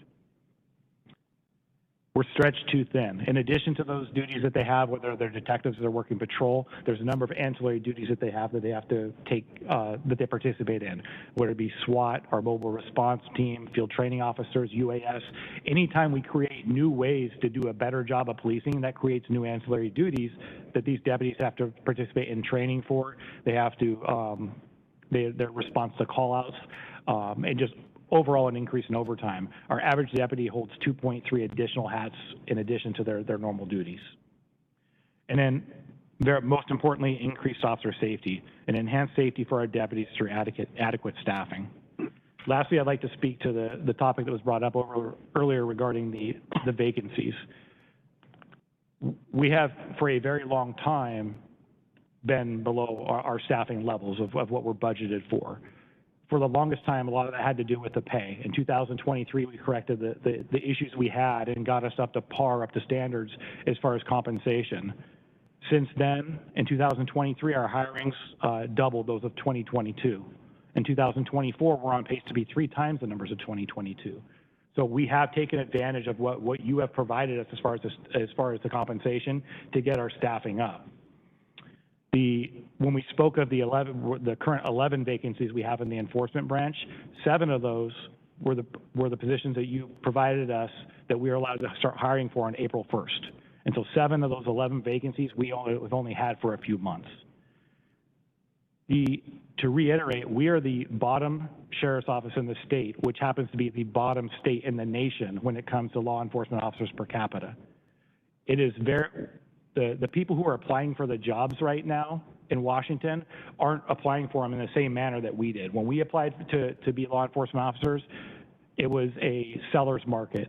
So we took the first job that was offered to us. We didn't have any choice. It was we put out a number of applications, and whoever offered us the job, we took. It's currently a buyer's market.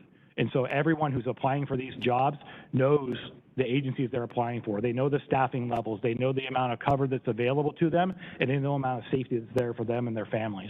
And so to say that we should just look at the current vacancies and we should not increase our staffing levels is ridiculous to me. We need to take an opportunity now to increase those staffing levels, because not only is that going to impact the retention of our deputies, a number who left during 21 and 22 because our staffing levels were so low, but to also maintain the deputies who have stayed with us through time and to recruit the deputies of the future. Duncan? Sorry, that scared me.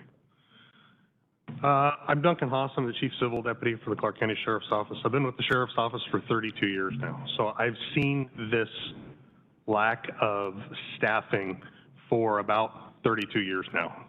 We've continually under-budgeted the amount of people we need. For my division, almost 10 years ago, the county commissioned a study, a workflow study for the support branch. It came back with a 600-page report that was provided to the staff, and it recommended at that time 23 additional staff for the support division. And to my knowledge, I wasn't in the division at the time, we've acted on that 0. Our department only continues to function because we have people behind the scenes. Now, we talk about deputies per thousand and support per thousand, and that's how we judge how many people we need. Our deputies are only out there able to do their job because my division supports them. My division also supports the RCWs that the sheriff's required to fill. All the services that the citizens in our community deserve to get. So what do more staff in the Sheriff's Office Support Branch get? Well, it allows us to increase our civil unit. Over the past 5 years, the civil unit the demands of the civil unit have increased by 30%. That's the amount of papers that we receive that need to be served and processed. Our warrants division over the last couple of years, the warrants they bring in have increased over 150%.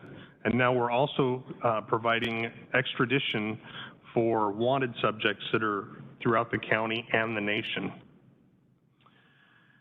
Our criminal records are unable to meet all of the requirements set up by the FBI when it comes to entry and confirmations into computer systems. We fall behind in their timelines. We don't have 24-hour supervisor coverage because we don't have enough supervisors to cover our graveyard shifts. And there are several more areas that I could go through and dig down with the data, but I think you guys get the overall view, and I don't want to say bore you with the small numbers, but I can get those to you if you want the exact numbers. Right now, it is my opinion that we are unable to provide the level of service that the community deserves. Thank you.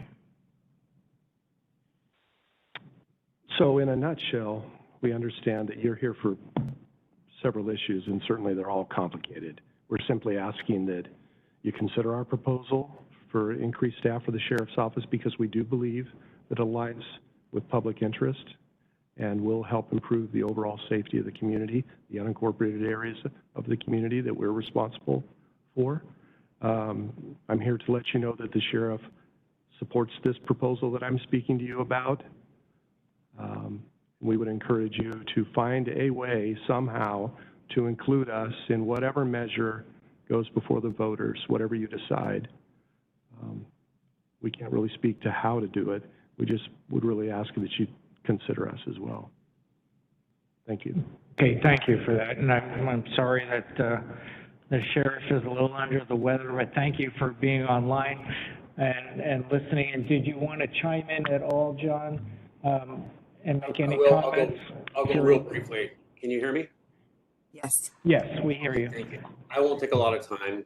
The data's been given to you, and you've seen the picture of where we're at with the Sheriff's Office and where we should be. So I'll say quite often I hear people say, we support law enforcement, we support our Sheriff's Office.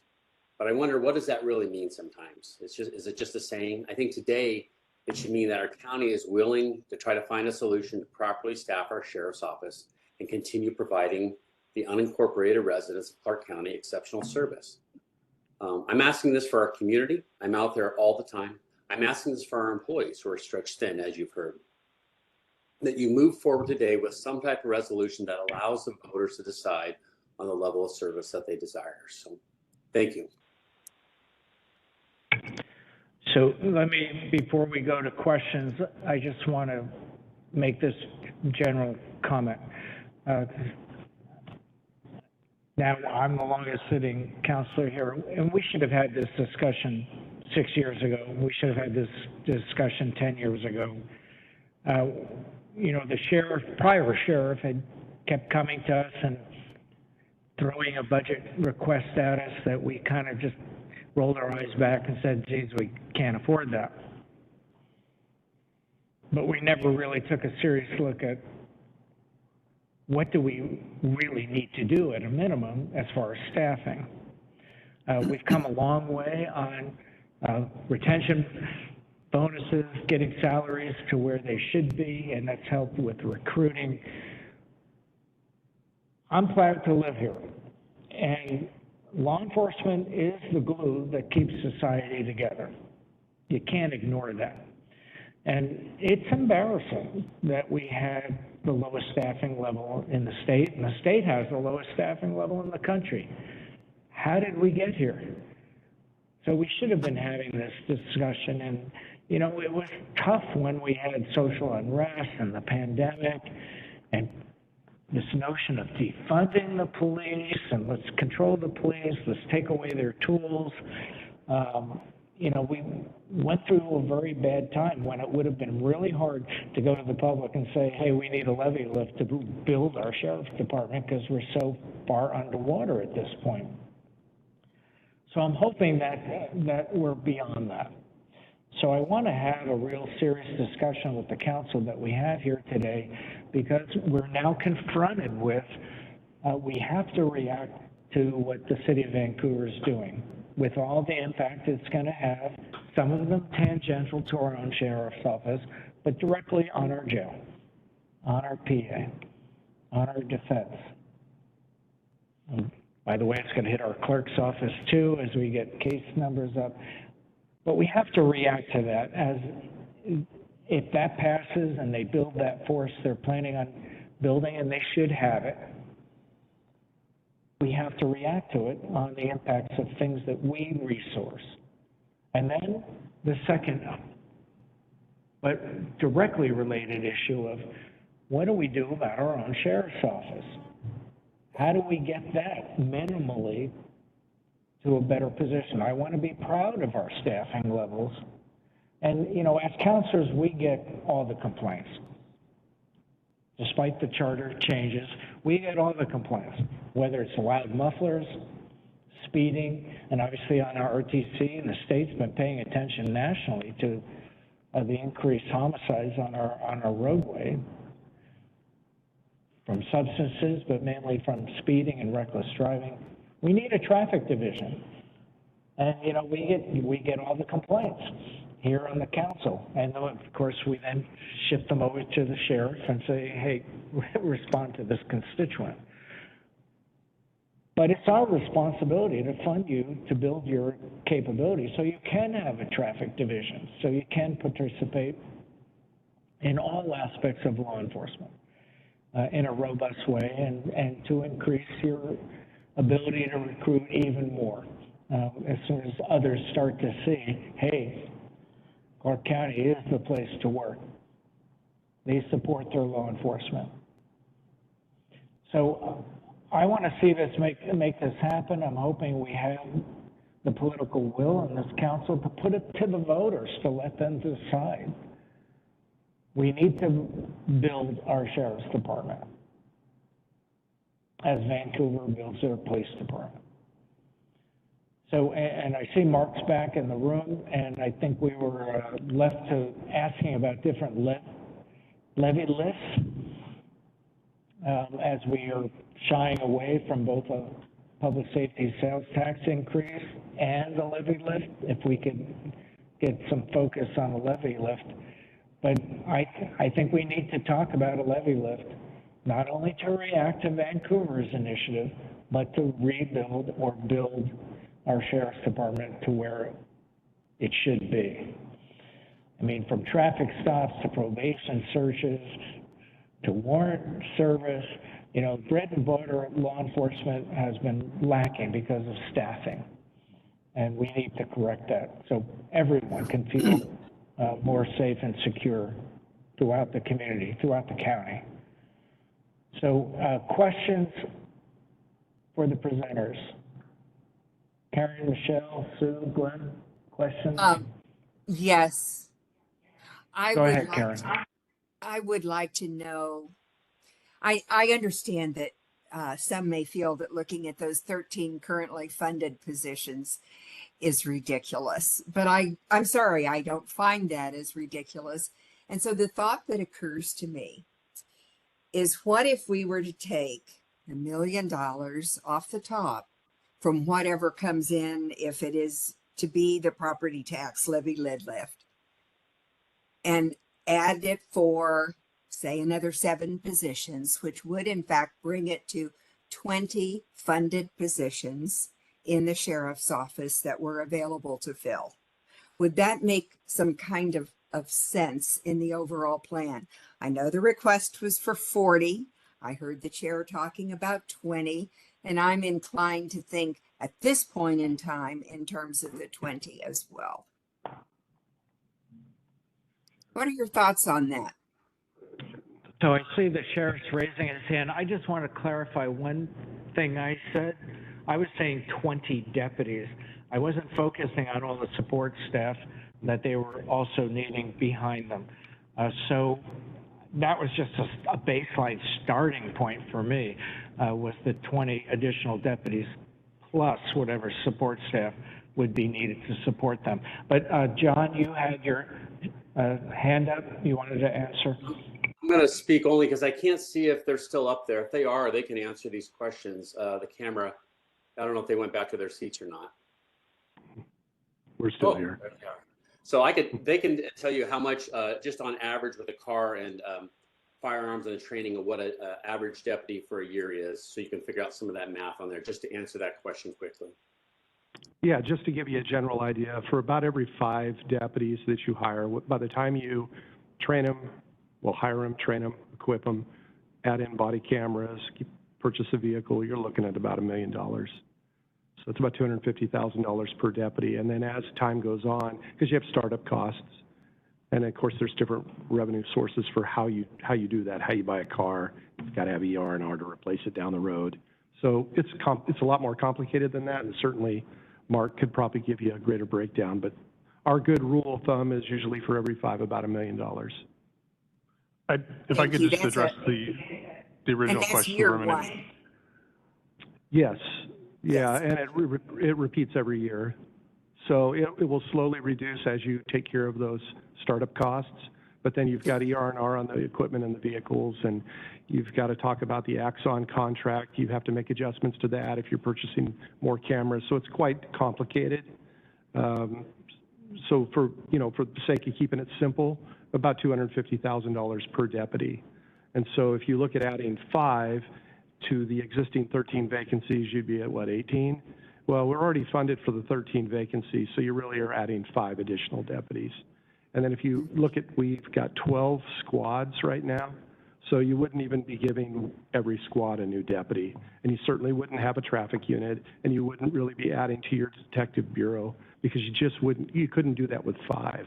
And I think that's what we need. We've done that in the past. I think what the sheriff would say if he was here is, if we're going to be bold, then like the city of Vancouver clearly is trying to be, then let's be bold. Let's build the jail we want. Let's build the sheriff's office we need. Let's fund the downstream effects. If we're going to ask the taxpayers to dig into their pockets, then maybe it is the time to be bold and build the sheriff's office the way that it should be. Further questions, Karen? Or I'm pondering. Thank you.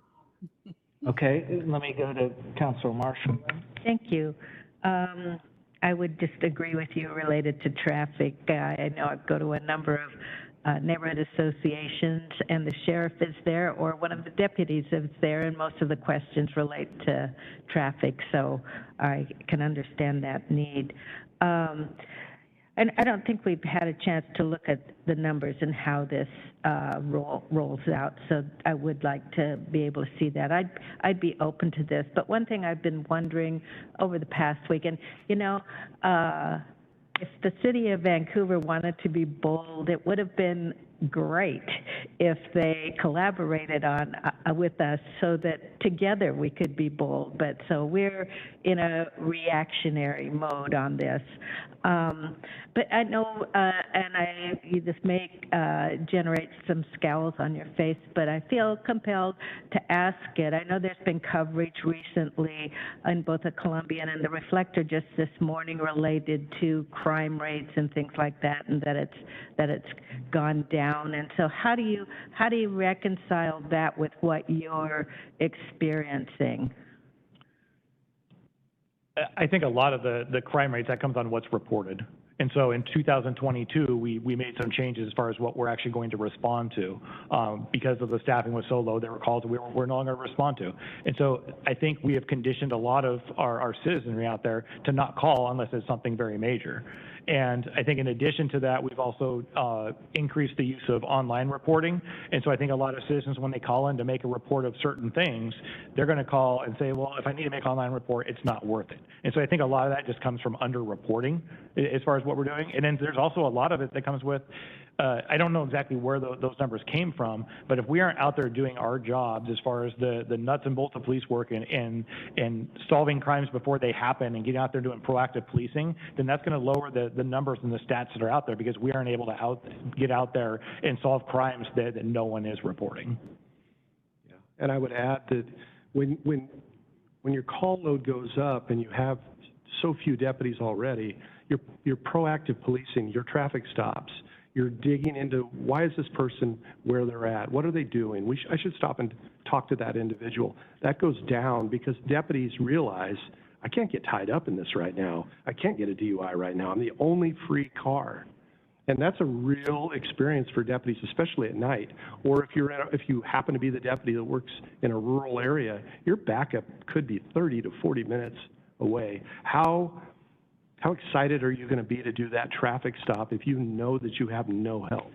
These are the things that we're trying to solve. Most of our deputies have to come into Orchards, Hazeldale, Salmon Creek, Felida.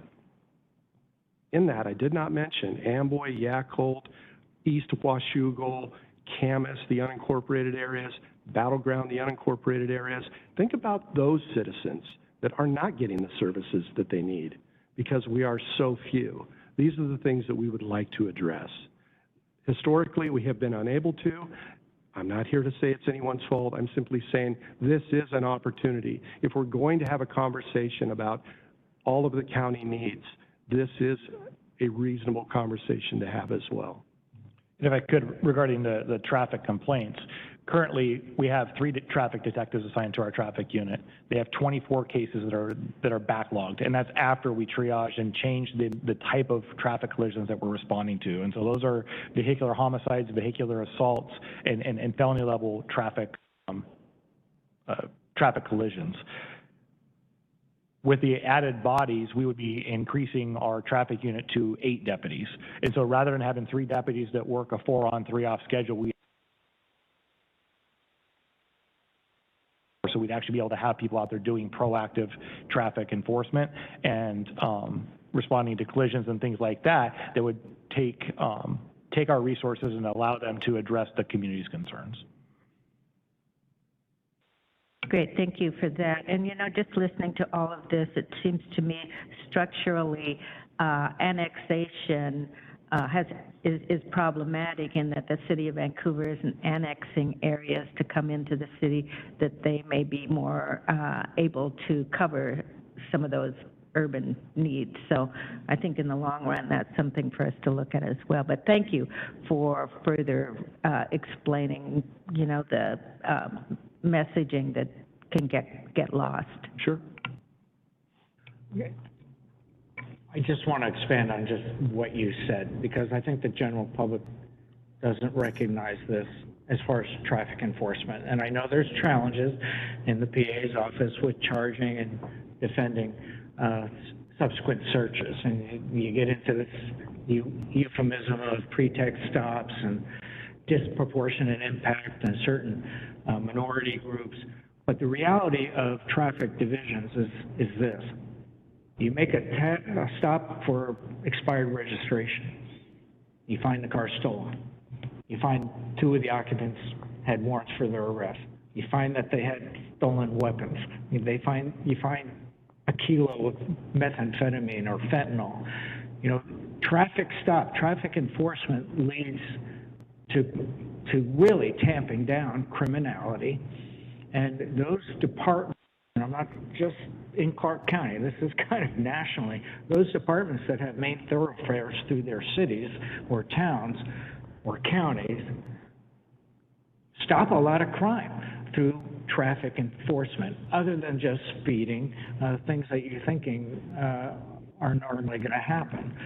So it is all cumulative and additive towards public safety when you have an active and robust traffic division, not to mention the popularity of the theft stings, auto theft stings. You know, some departments across the nation run those regularly. They have task force up and running all the time. And you know, every time there's an article about those successful either theft, organized theft things in some of our big department stores or auto crime theft, the public loves it. And it does bring public safety generally. Glenn, you had a question or comment? Yeah, so I've heard the requests for the number of bodies, but what does that translate into dollars? I can give you a rough estimate. Certainly, I think, as the county manager said earlier, it's been a short timeline for all of us, and the budget office would, I imagine, want to weigh in and make sure that our numbers were accurate. But let me pull up the original report, and I can at least give you a general idea. So 20 new commissioned deputies would cost approximately $3 million annually and would require approximately $2 million in startup costs for training, equipment, vehicles, body cameras, et cetera. Can you just say that again? So Sure. 20 deputies at 20. So 20 newly commissioned deputies would cost approximately $3 million annually and would require approximately $2 million in startup costs for training, equipment, vehicles, body cameras, et cetera. That's just an estimate. Again, the county's budget office can get us much closer to the actual cost. So you would basically double that for 40 deputies, and you'd be at $6 million annually, a $4 million startup cost. Civilian positions, if we want to talk about that real quick. So for 32 new civilian employees, the approximate cost, $2.9 million annually. Now, they don't have the startup costs that a deputy have because they don't come with guns and cameras and uniforms to the extent that we wear, and vehicles, certainly not. But it's still expensive, $2.9 million for 32, which is what we were asking for. So as you cut back, if you were to cut that number down, then the price decreases. And I would really encourage you to let the county manager give you much more specific numbers if you need that, or we can work together on that. Are those available? No, we ran out of time before this meeting. So what would the total be that you're looking at? So if we went with, let me just add it up real quick. So if we went with 40 deputies and 32 civilian, you would be looking at $8.9 million annually and $4 million startup for a total of 12.9, rough estimate.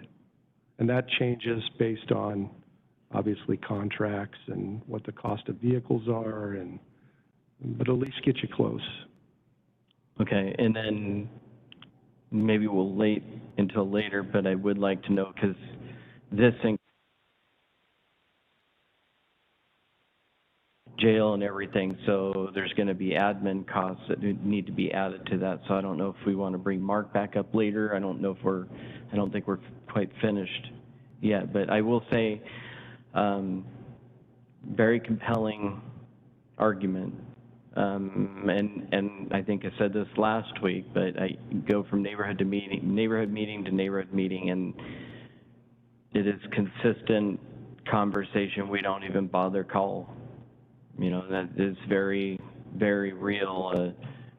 You know, they think the last time I was a victim of crime was probably about 2 years ago, and I had my window broken out and stuff gone through, and my initial reaction was that I wouldn't bother call myself. The only reason I did is because I needed a case number so that my insurance would pay more on the claim. That was the only reason that I bothered to call.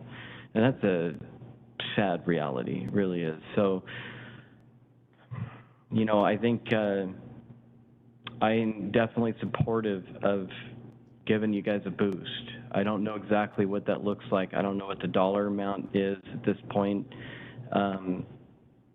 I struggle with this entire process that's happening right now. It just is not a good process, being under the gun, so to say, you know, in terms of timing.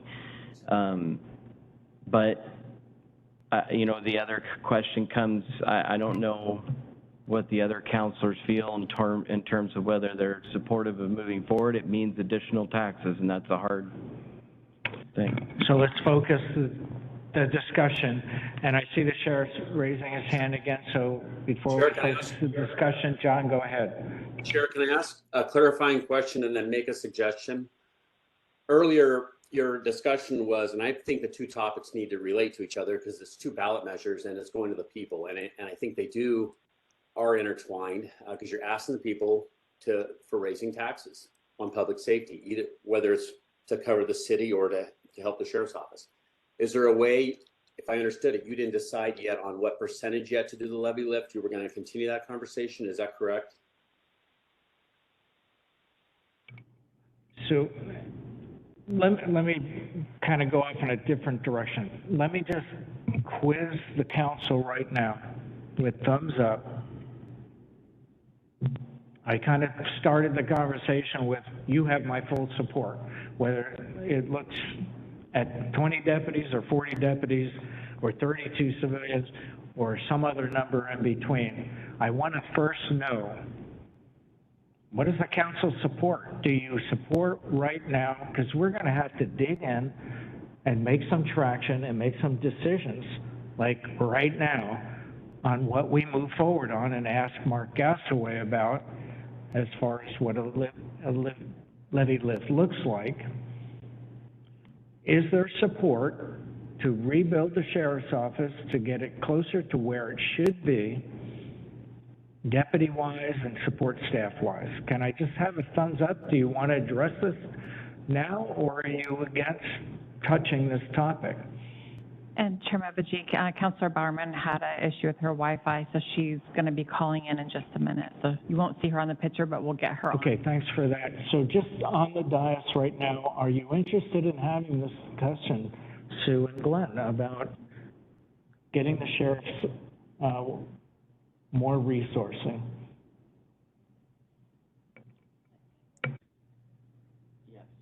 Okay, Glenn That's the says short yes, answer, I yes. say yes. Sue? Well, I'd say yes to the conversation, but I would like to hear from Mark Gasaway and. Okay, that's a yes. And Michelle, are you supportive of moving our sheriff forward and asking the public for more tax revenue? I was with the safety Yep. sales tax, but not with the levy. Okay, so And Chair, my suggestion is maybe this can all be put on, if you go that route, when you're going to vote a levy lift, why not include and maybe make this a one package deal if there's a way to write it that way. I'm not quite sure if there is, but if there is, it is easier for the people to understand. And we have to phase the staffing in anyways. It's not happening overnight. It takes, several years to do all this. So as a suggestion is consider the levy lift at a higher amount to cover the downstream costs and then the sheriff's office needs. I don't know if that's possible. I can see Kathleen Otto's. John, that's exactly kind of what I sketched out on my notes here. Between, you have the Vancouver issue and impacts on all of law and justice, and then we have the sheriff's issue that we have kicked that can down the road year after year after year after year, if you've highlighted in your presentation today. If we consolidate this and make it simple for the public, do you support law enforcement to enhance them through a levy lift? Or I hear still the pushback on the public safety sales or the levy lift. And Councilor Mevigi, there's actually three. You have the law and justice impact from City of Vancouver. You have additional staffing from the sheriff. And then we have the law and justice impact from the sheriff. So there's actually three components to this, the staffing versus the countywide. So I'm looking to Councilor get Bowerman. three counselors to say, yes, we want to do this. Now we have to streamline it and say, what's the tool? Chair, Go ahead, Glenn. I think that the tool has to be a single levy lid lift request. I just don't see anything being feasible if we split it between two different ways. There's just going to be too much drop off, too much poll confusion, and one person voting for one and not the other, I think it has to all be bundled into one ballot measure. Okay. So, what happened to Mark? Where did he go? Oh, there he is. He's ducking down. Okay. Do we have, Counselor Karen Bauer back Bennett, on? yes, she's on. Karen, I'm not sure when you rejoined us. I was looking for whether you support addressing the sheriff's needs right now as a total discussion point, as we originally were just simply reacting to the needs of law and justice because of Vancouver's initiative. Okay, Can- I can am you- back online. Can you hear me now? Yes, I hear you now. Did you hear my last question? Could you, I didn't hear the first part. Go ahead and tell me again. What is the question? Okay, so what I'm gauging right now, and I think I have had 4 counselors say they want to address the sheriff's needs. Yes. One said that they don't want to touch a levy lift still. So I'm looking at what your feeling is about addressing the sheriff's needs as we react to Vancouver's initiative. Okay, I always support the sheriffs. However, I would do it in the way that I had asked the question about, with bringing the number of funded positions up to a total of 20. And I also support no levy lift. Okay, so let me just clarify that. So are you saying you do support adding 20 deputies plus support staff? No. I support, in line with what my earlier question was, about adding 7 to bring it up to a total of 20 funded positions. So I think the unfilled positions are already funded. They're just Yes, they budget are. savings right now. And so that would be adding only 7 new ones, but it could be advertised as that there was concern that they wanted to advertise that they had 20 positions to fill. And that could be done because it is true. Let me, as I continue the conversation, this is all great conversation, but hopefully we can make some headway before dinner time. If we were to add 20 new deputies, as you're asking, I'm not talking about No, just filling I'm not. Yeah, this is a different question, Karen, and I'm asking the sheriff's team right now. If we Oh, were I'm to sorry. add 20, if we were to add 20 additional deputy positions, what is the minimum additional civilian support staff that you would need with that deputy plus up? 20 positions is going to get you, so you won't reach the state average of 0.80. You'll stay at the current number. You'll be somewhere around 0.57 to 0.62. But yes, 20 positions certainly helps. And so you would be looking at what, about half? About 16. About 16 civilian 16. positions if you were to go with 20. And Sheriff, these are numbers off the top of our heads that, for the data we've been looking at, we haven't run them down to exactly, but that area. I'm just looking for a starting point to see if we can get 3 votes to move forward. Sure. So that we can then ask Mark Gasaway for numbers and how much of a levy lift we would need in order to react to both Vancouver's impacts as well as getting you at least to a better position. It would certainly be better than what we've been doing, which is essentially we haven't added any new positions other than the positions we funded last year. So comments on looking at 20 deputies and 16 civilian? I have a thought. I agree with Councilor Young that this should all be included if in the lid lift, and, you know, maybe come back with options. If we add 20, if we add 30, if we add 40, what impact does that have on property tax as a way to evaluate this? And that's what I'm trying to get to. I'm trying to get to numbers and then hopefully get to dollars and then see if we have support to move forward. So I'm hearing a tentative yes on 20 and 16. Yeah, I'm supportive of moving support. I don't, you know, unfortunately, I don't understand the ramifications, the difference between 40 and 20, and we don't have enough time to really review that. But if 20 is the number that we have support for, then I'll support that. Kathleen, do we have time for any further information coming back to us? All this has to be decided right now. Okay. I mean, that's a question. So could I ask Mark Gasway to come forward? And I've already asked Mark, what's the maximum lid lift? I mean, because and I don't want to negate, I know this discussion is very intentional for law and justice, and I agree with that. I also just want to note, a lot of our departments have not seen any increase and have been understaffed as well in our county, and we have not addressed those because we didn't have the funding. So I just want to, for equity lens, just to put that. I'm just trying to see where the will is and to identify the further questions that you may have and the fidelity we need, so we can come up with a cogent position here. So let's talk about just focusing on a lift. Perfect. Okay.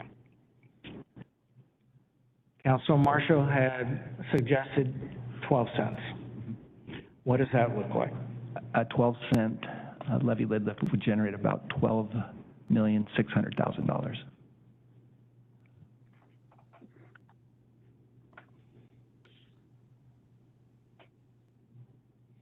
And remind us again, just focusing on the impacts we forecast as best we could, as quickly as we could, from Vancouver's impacts on our justice system as a whole.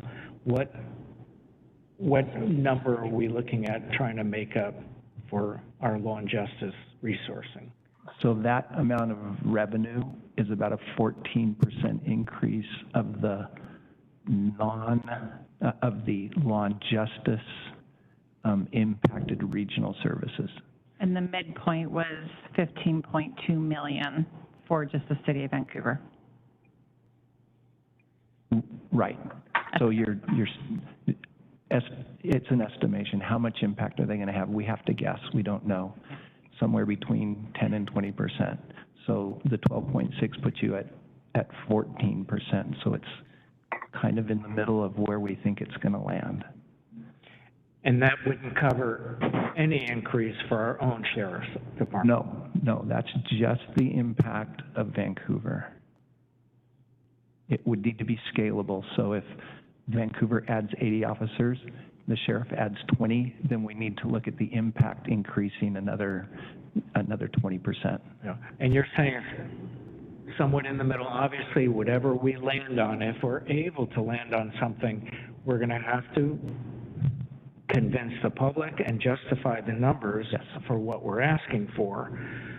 So if we went to 15 cents, what does that look like? I'm going to have to use my calculator. And can you also calculate the impact per homeowner based on the 500,000? Yeah, so, yeah, I can do that. I know the impact in my head for 15% is $75 per home for $500,000, but I don't know how much it's going to generate. Just a second.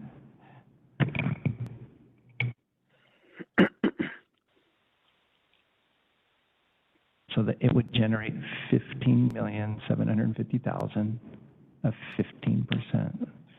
Okay, and the impact on a homeowner, a medium home of $500,000 is $75 a year.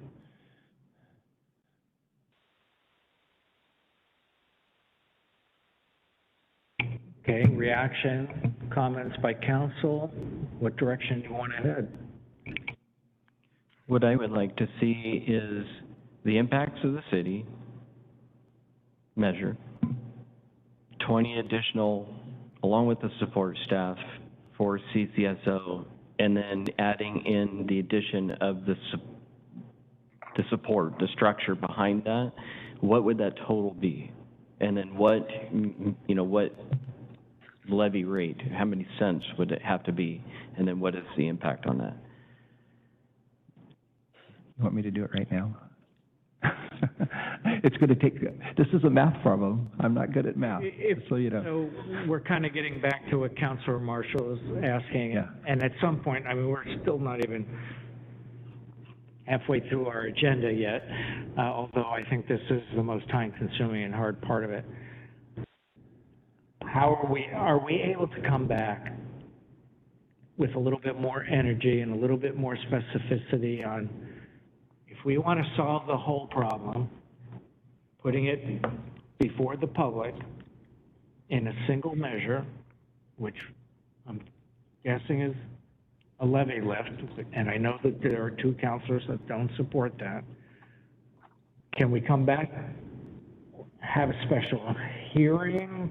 What can we do to address this, not this afternoon, but Yeah, I'll talk to the budget office because they're going to be intimately involved with this. And Mark, and hopefully your calendars are updated. We have to do 24 hours notice for a special meeting, but I would recommend a special meeting before next Wednesday because this is going to change proposition. It has potentially to impact everything that we've already done. So I want to make sure we have time to respond. So are we saying Friday? I need to talk to the budget office. Okay. I mean, some of us have put all of our other work on hold this entire week working on this, and so I need to make sure that they don't have any critical deadlines. So I will communicate out with you guys. I'll do it as soon as possible, and I'll let you guys know. Council supportive of doing that? Well, I'm just looking at what the 20 would be based on those rough numbers provided, so that would be an additional 7.9 million that we'd have to cover with that lid lift, so that would be a good deal more in property tax increase, so that gives me some pause. So is there support for? No, I was just going to say, it won't be before Monday or Tuesday due to some counselors' calendars that I'm getting messages about, as well from the budget office. So it won't be until Monday or Tuesday of next week. Is that going to give us enough time? Shrug. Well, we will do what we need to do. Yes, it'll be Monday or Tuesday. Okay, do we have support for moving forward, doing more work, more due diligence, to see if we can figure this out? And I would urge the Sheriff's Department to also work with finance team on some of these bottom line numbers between deputies and civilian support, and maybe come up with a couple of figures on what we're looking at for the Sheriff's Department, for our own Sheriff's Department. Glenn? Yeah, I think it would be prudent just to confirm that we don't need to look at the public safety sales tax anymore, just to eliminate work for staff. Is that a direction that we're giving at this point? Well, so I'm still sensing we have two that don't support the public safety sales tax. I sense that we are divided on putting both on. I wish there was some way to say, hey, the levy lift is to react to building our own Sheriff's Department, and the public safety sales tax lift is to react to Vancouver. I mean, I wish there was some strategy for doing that, from my point of view. Whether that's too confusing for the public, I don't know. If I can suggest, we can look at levy lid lift to fund everything, and what would that look like? And maybe like in certain 5-cent increments to get up to the max. And then we can look creative to it. I would actually, if we're going to do public safety sales tax, have that be tied to adding staff, and then levy lid lift for the impact, because the impact is going to be more. And because I don't want to exclude any counselors right now. I want to hope that we all have an open mind on how we approach this task. So I like that approach. Sue, you had your hand on the button? No, you're good? It is what it is, but I think it's a waste of time because I just don't think it is feasible to pass split into two different measures. Okay, please be more positive. Nothing's a waste of time. This has been good Maybe. discussion. Pass having one measure that's going to increase by hundreds of dollars a year, too. I mean, we'll come up with some options. I'm not going to touch the proposition language because I want to solidify the financial options with council first. And I just hearken back to something Tony Golick said. I think there is a will right now with the public. They recognize public safety is key to their happiness. And that's not just in the city of Vancouver, that's in the county as well. And so we need to get our position, our own sheriff's department to where they should be, where we should have taken action many years ago. So we just need to have the best possible foot forward and take care of we can't leave it alone. We can't just react to see what happens with Vancouver and then all of the impacts from courts to jails to PA to defense. We can't just wait down the road. So, Chair, can I add just one thing? I think we do have 3 votes to go forward, but go ahead, Ann. I want to add one thing, and just to also make a note, like what Tony mentioned prior. He's already down attorneys. We already have, loss in the public defense office. We're over contracts. We're already at a deficit without the city of Vancouver passing, without adding the sheriffs on. So I just want to be clear, the law and justice services, the courts, we just had a conversation about the clerks and the JA and how we could afford one or the other. We're already at a deficit for law and justice services. So I just want to put that comment out there that even without City of Vancouver, we're already hurting in the PA's office, the defense, the sheriff, the jail, all the services that are across the board. So I just want to make sure that I made that comment. Okay, thanks for that cheery news. No, it was important.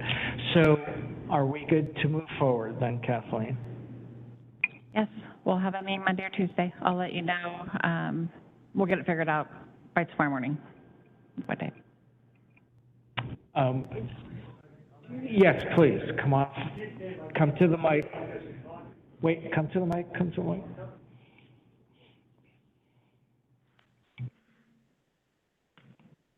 What again? Am I on? Am I on? There we go. Again, thank you for being proactive on this. Have to comment again. Every single one of these cases is going to come to the prosecutor's office, and I was talking about just VPD before. Now, if we're talking about the sheriff's office, every sheriff's office case comes to the prosecutor's office. VPD misdemeanors go to the city attorney's office, small percentage of the cases. All the felonies come to the prosecutor's office.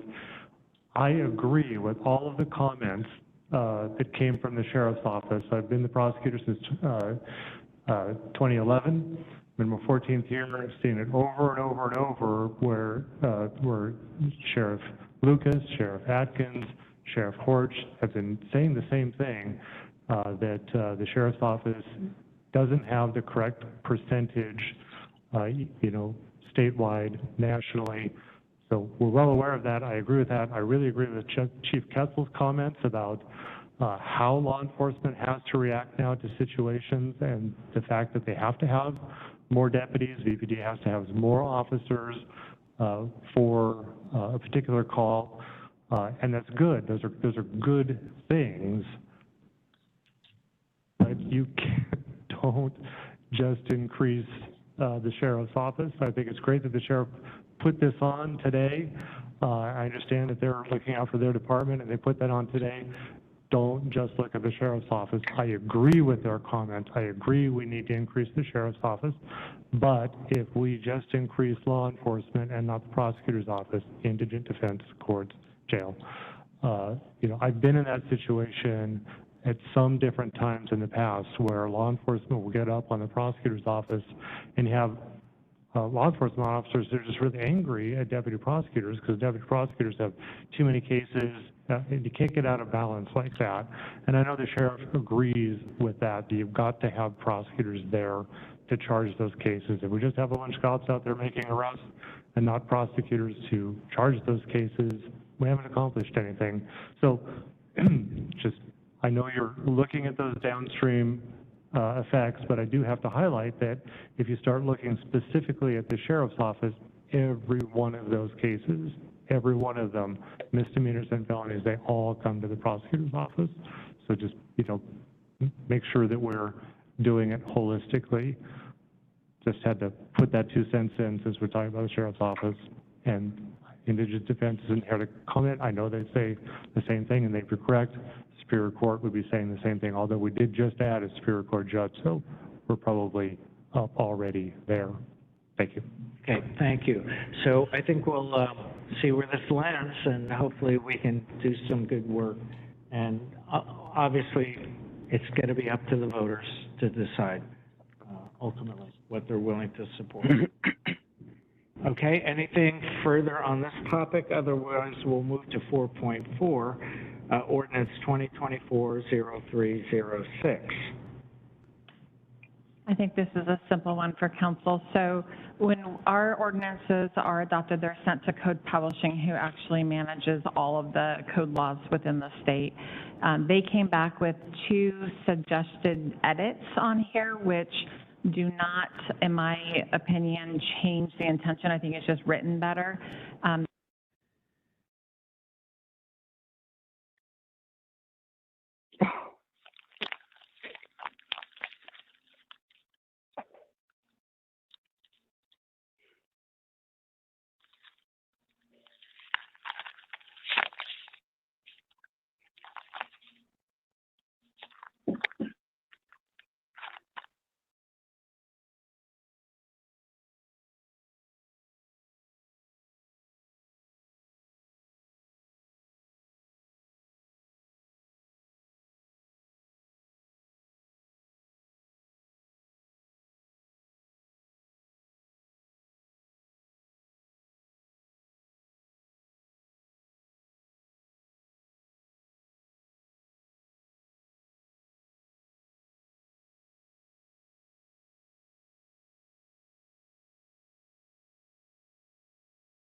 Okay, all 5 counselors are back. We're connected again.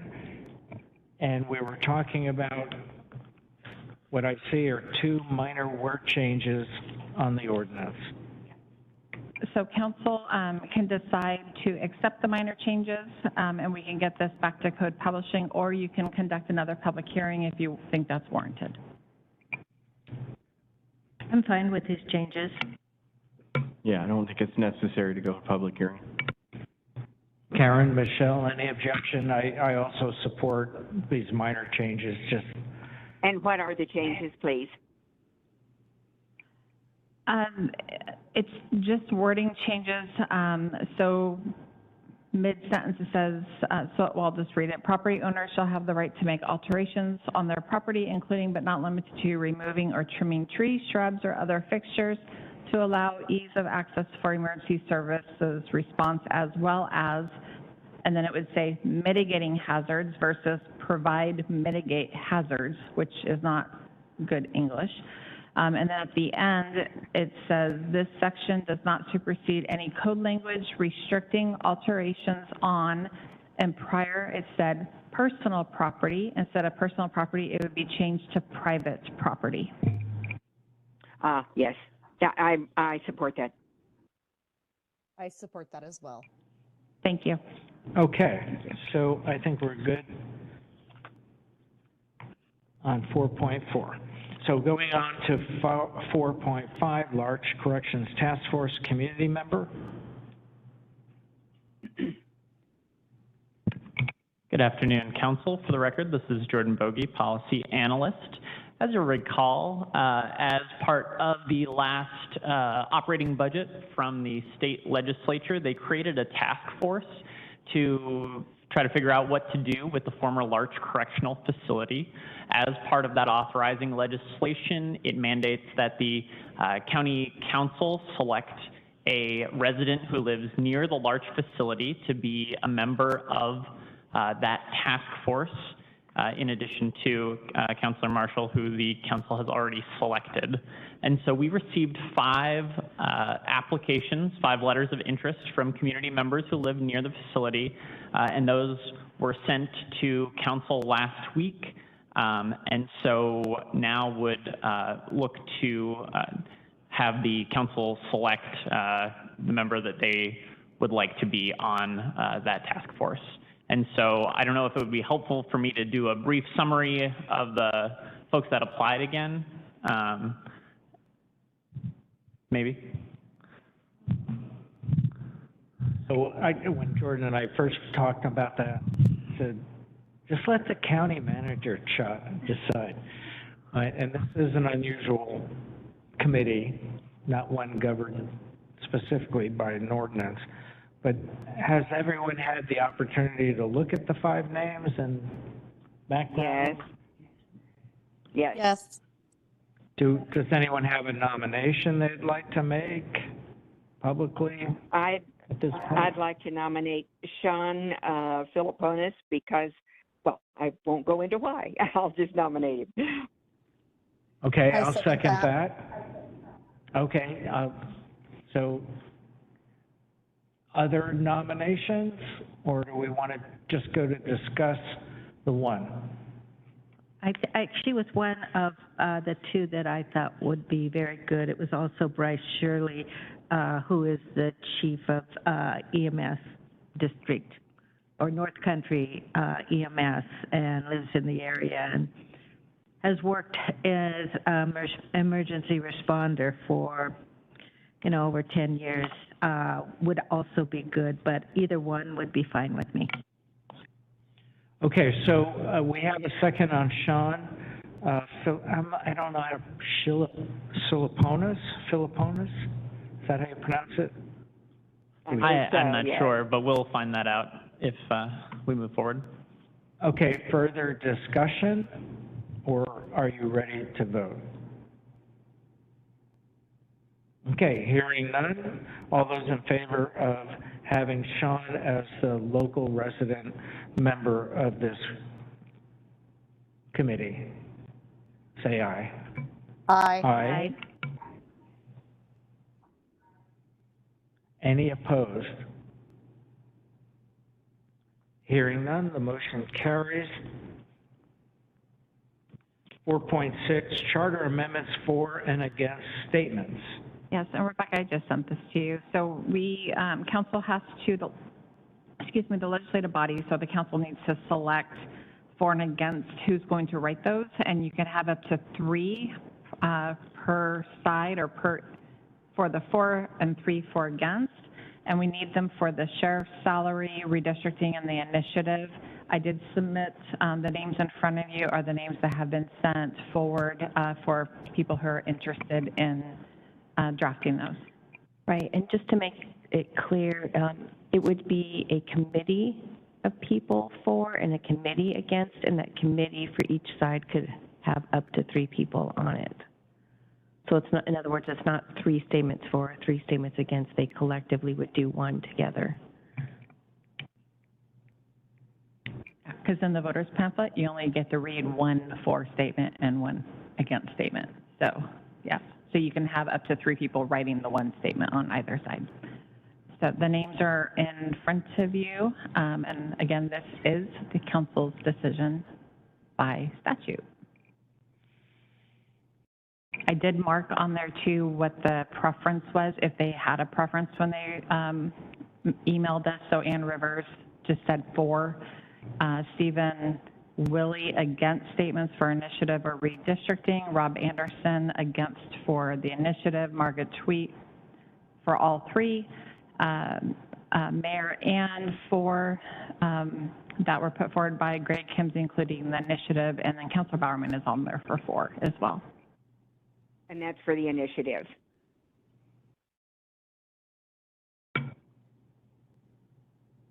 So there's 3 people willing to be on the for and 3 against. That is correct. Some have specific only one area and others are open to all of them, but that is correct.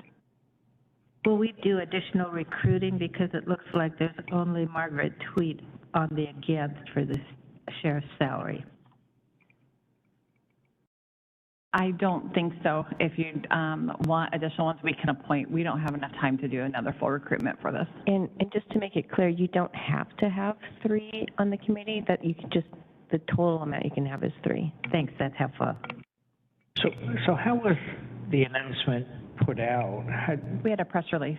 Okay, and that's the totality of the response? That is correct. And historically, if we don't, and I think this is in statute also, but if we don't receive any, then the auditor chooses who will write the for and against.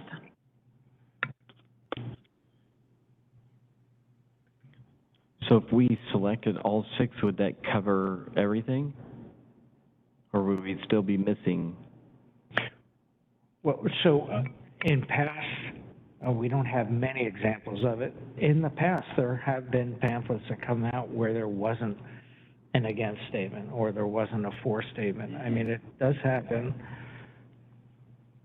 I would say that based on what people wrote, you would have coverage because Anna Rivers did not restrict her support statements to any particular item. And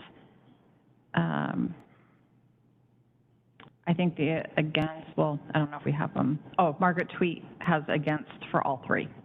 So we would have coverage for all of them. Well, we need to move forward, and other than re-advertising again, I think we would run out of time. I mean, so are we able to just approve what we have? So what I would suggest is, based on what is before you, for the sheriff's salary, for instance, you would say, you know, who do you want to be for the committee for the sheriff's salary? And when you're looking at this, it appears that that would just be Ann Rivers. Can you blow it up?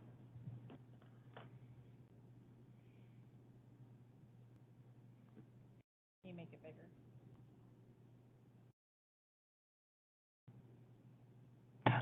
I admit I just have no preference at all. Well, it looks for the sheriff's salary and the for Councilor Bowerman and Senator Rivers have both indicated they'd be willing to. I think Councilor Bowerman stated that she was only for the only for initiative. Oh, okay, sorry, That's correct. I misread that. Thank you. Okay, Oh my so gosh, we would have, my Comcast just came back. I'll see you in a minute. Council, would you like me to add this onto our special meeting next Monday or Tuesday so you can fill out a matrix? I don't know. Would you like me Everyone to- feels like I do, that we just I can, Or out of energy at this point after today's what I can budget do, discussions, but, I'll add an option for you to consider. It's just that you guys have to make the final decision. So let's go ahead and do that so that you're not, okay. I know, it's been a long day. So I will add this to our special meeting next Monday or Tuesday. Yeah, I don't have any expectation that if we re-advertise and look for more people, that we'd have any different outcome. I think we're covered, and if you put out something, suggest something, that'd be great. Okay, I give a thumbs up to that as well. Is that okay, Garth? Yeah, personally, I think it'd be fine to Okay, and approve. Michelle's got her thumbs up. I don't see Karen, are you okay with? Got to reboot. Okay. I'm fine with going with all of those. I don't know if you can hear me, but I Yes, just we hear you. got Comcast back. Okay. All right, so let's go on to new business. 5.1, there's a proclamation requested for the 34th anniversary of the Americans with Disabilities Act. Good afternoon, Council. Again, for the record, Jordan Bogie. So this proclamation is for the anniversary of the Americans with Disabilities Act to be read next week on the 23rd, because the anniversary is the 26th of July, and sort of serendipitously, the council last night approved the Accessible Community Advisory Committee, and that will go into effect 10 days after the ordinance was adopted, which is conveniently the anniversary of the ADA. And so generally to celebrate that and 34 years of the ADA being law, have requested this proclamation. And so I have in front of you for your support or any edits or comments you may have. Okay, I support it. Do we have other support for this proclamation? Yes. It looks like universal support. Moving on to 5.2, rescheduling or canceling the Yes. July 31st council time. I have been informed that the Public Health is having a meeting with the state legislative staff members, and I believe 4 counselors have asked to attend, which would be right after our council time, but it's in person as well. So just looking to see if you're willing to cancel on July 31st. If something urgent comes up, we can certainly do a special meeting. So I'm in favor of canceling. Okay, looks like universal again. Counselor reports. I have just Anything? a brief one. Go ahead. I wanted to let the council know that our next step in the Accessible Communities Committee process, advisory committee, is to write a letter of assurance to the Governor's Committee on Disability Issues and Employment. And that is a must item for proceeding. And they will make note of the things that we attach, which are things like the names of our organizing committee and our bylaws. So that is being done. And I have reason to believe from having spoken with them that they'll have a positive response, but we shall see. Super. Other reports? I have a very quick one. The opioid abatement council met this week that Councilor Young and I serve on, and we will be receiving an additional $1 million to distribute. So I think that brings us up to close to or right around $4 million that'll be available next year, and we'll be looking at the opportunity for perhaps multi-year funding for some projects that we deem worthy. Super. Any others? Yeah, just one thing real quick. I was curious, maybe you might be able to answer this, but during our public hearings, the participation that the applicant has, is that governed by our rules of procedure?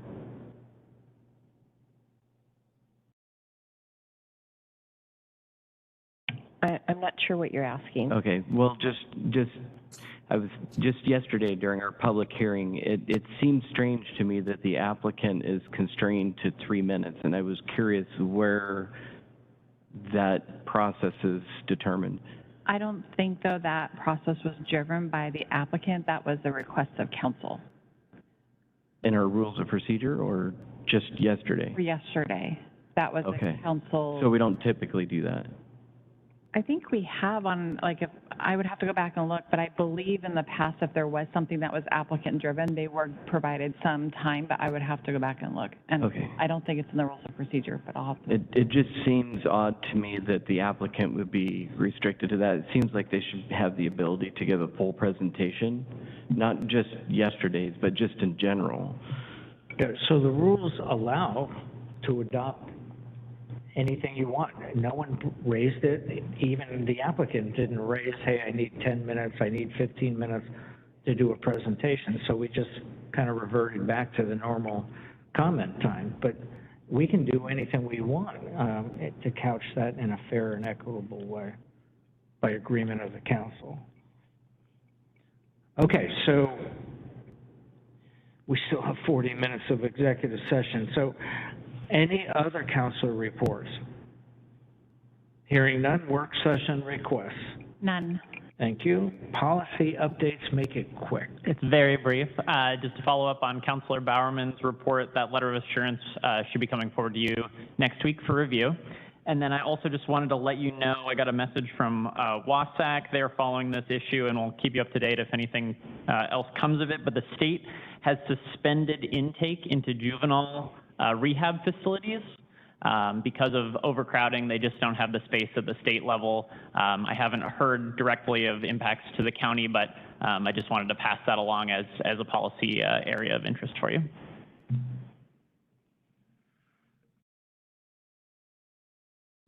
All right, so executive sessions, we have 5 for a total of 45 minutes. And I'm hoping it takes a lot less than 45 minutes, but it might take 45 minutes. And I know in the past, we've gotten stuck by when we come back. So what I want to do is hedge my bet a little bit and just say we're going to come back earlier so we can keep it as close to 40 minutes as possible. I'll go ahead and amend 9.2 to be 10 minutes.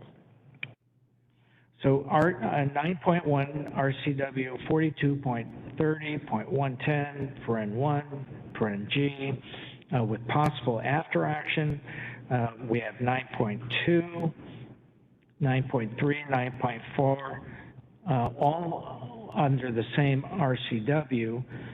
And 9.2 and 9.3 are also possible action. So let's we'll go right into executive session. And hopefully we can come back here at, let's say, 18 minutes before 5 o'clock. 40 minutes.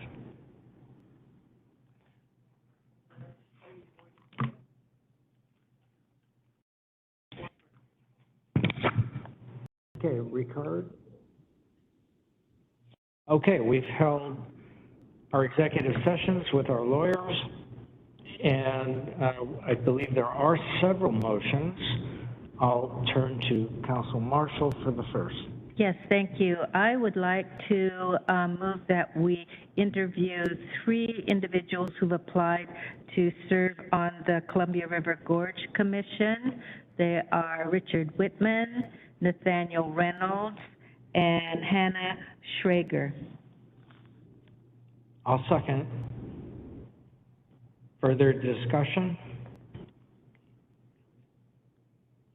Hearing none, all those in favor, please say aye. Aye. Aye.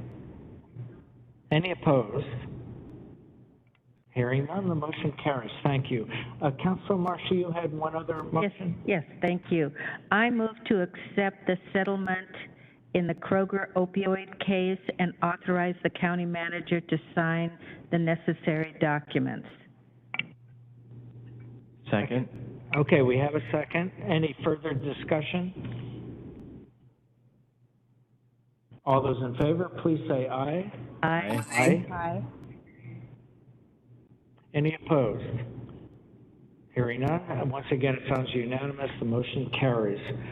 I have a motion. I move to approve the request for defense and indemnification of Clark County individually named defendants Austin E. Cloyd, Ian David Frazier, Ray Betger, Keda Jones, and Justin Shoemaker in the case of Singleton versus Clark County et al., filed in the United States District Court, Western District of Washington at Tacoma. Do I hear a second? Second? Thank you. Further discussion? All those in favor, please say aye. Aye. Any opposed? Hearing none, the motion carries, and we stand adjourned.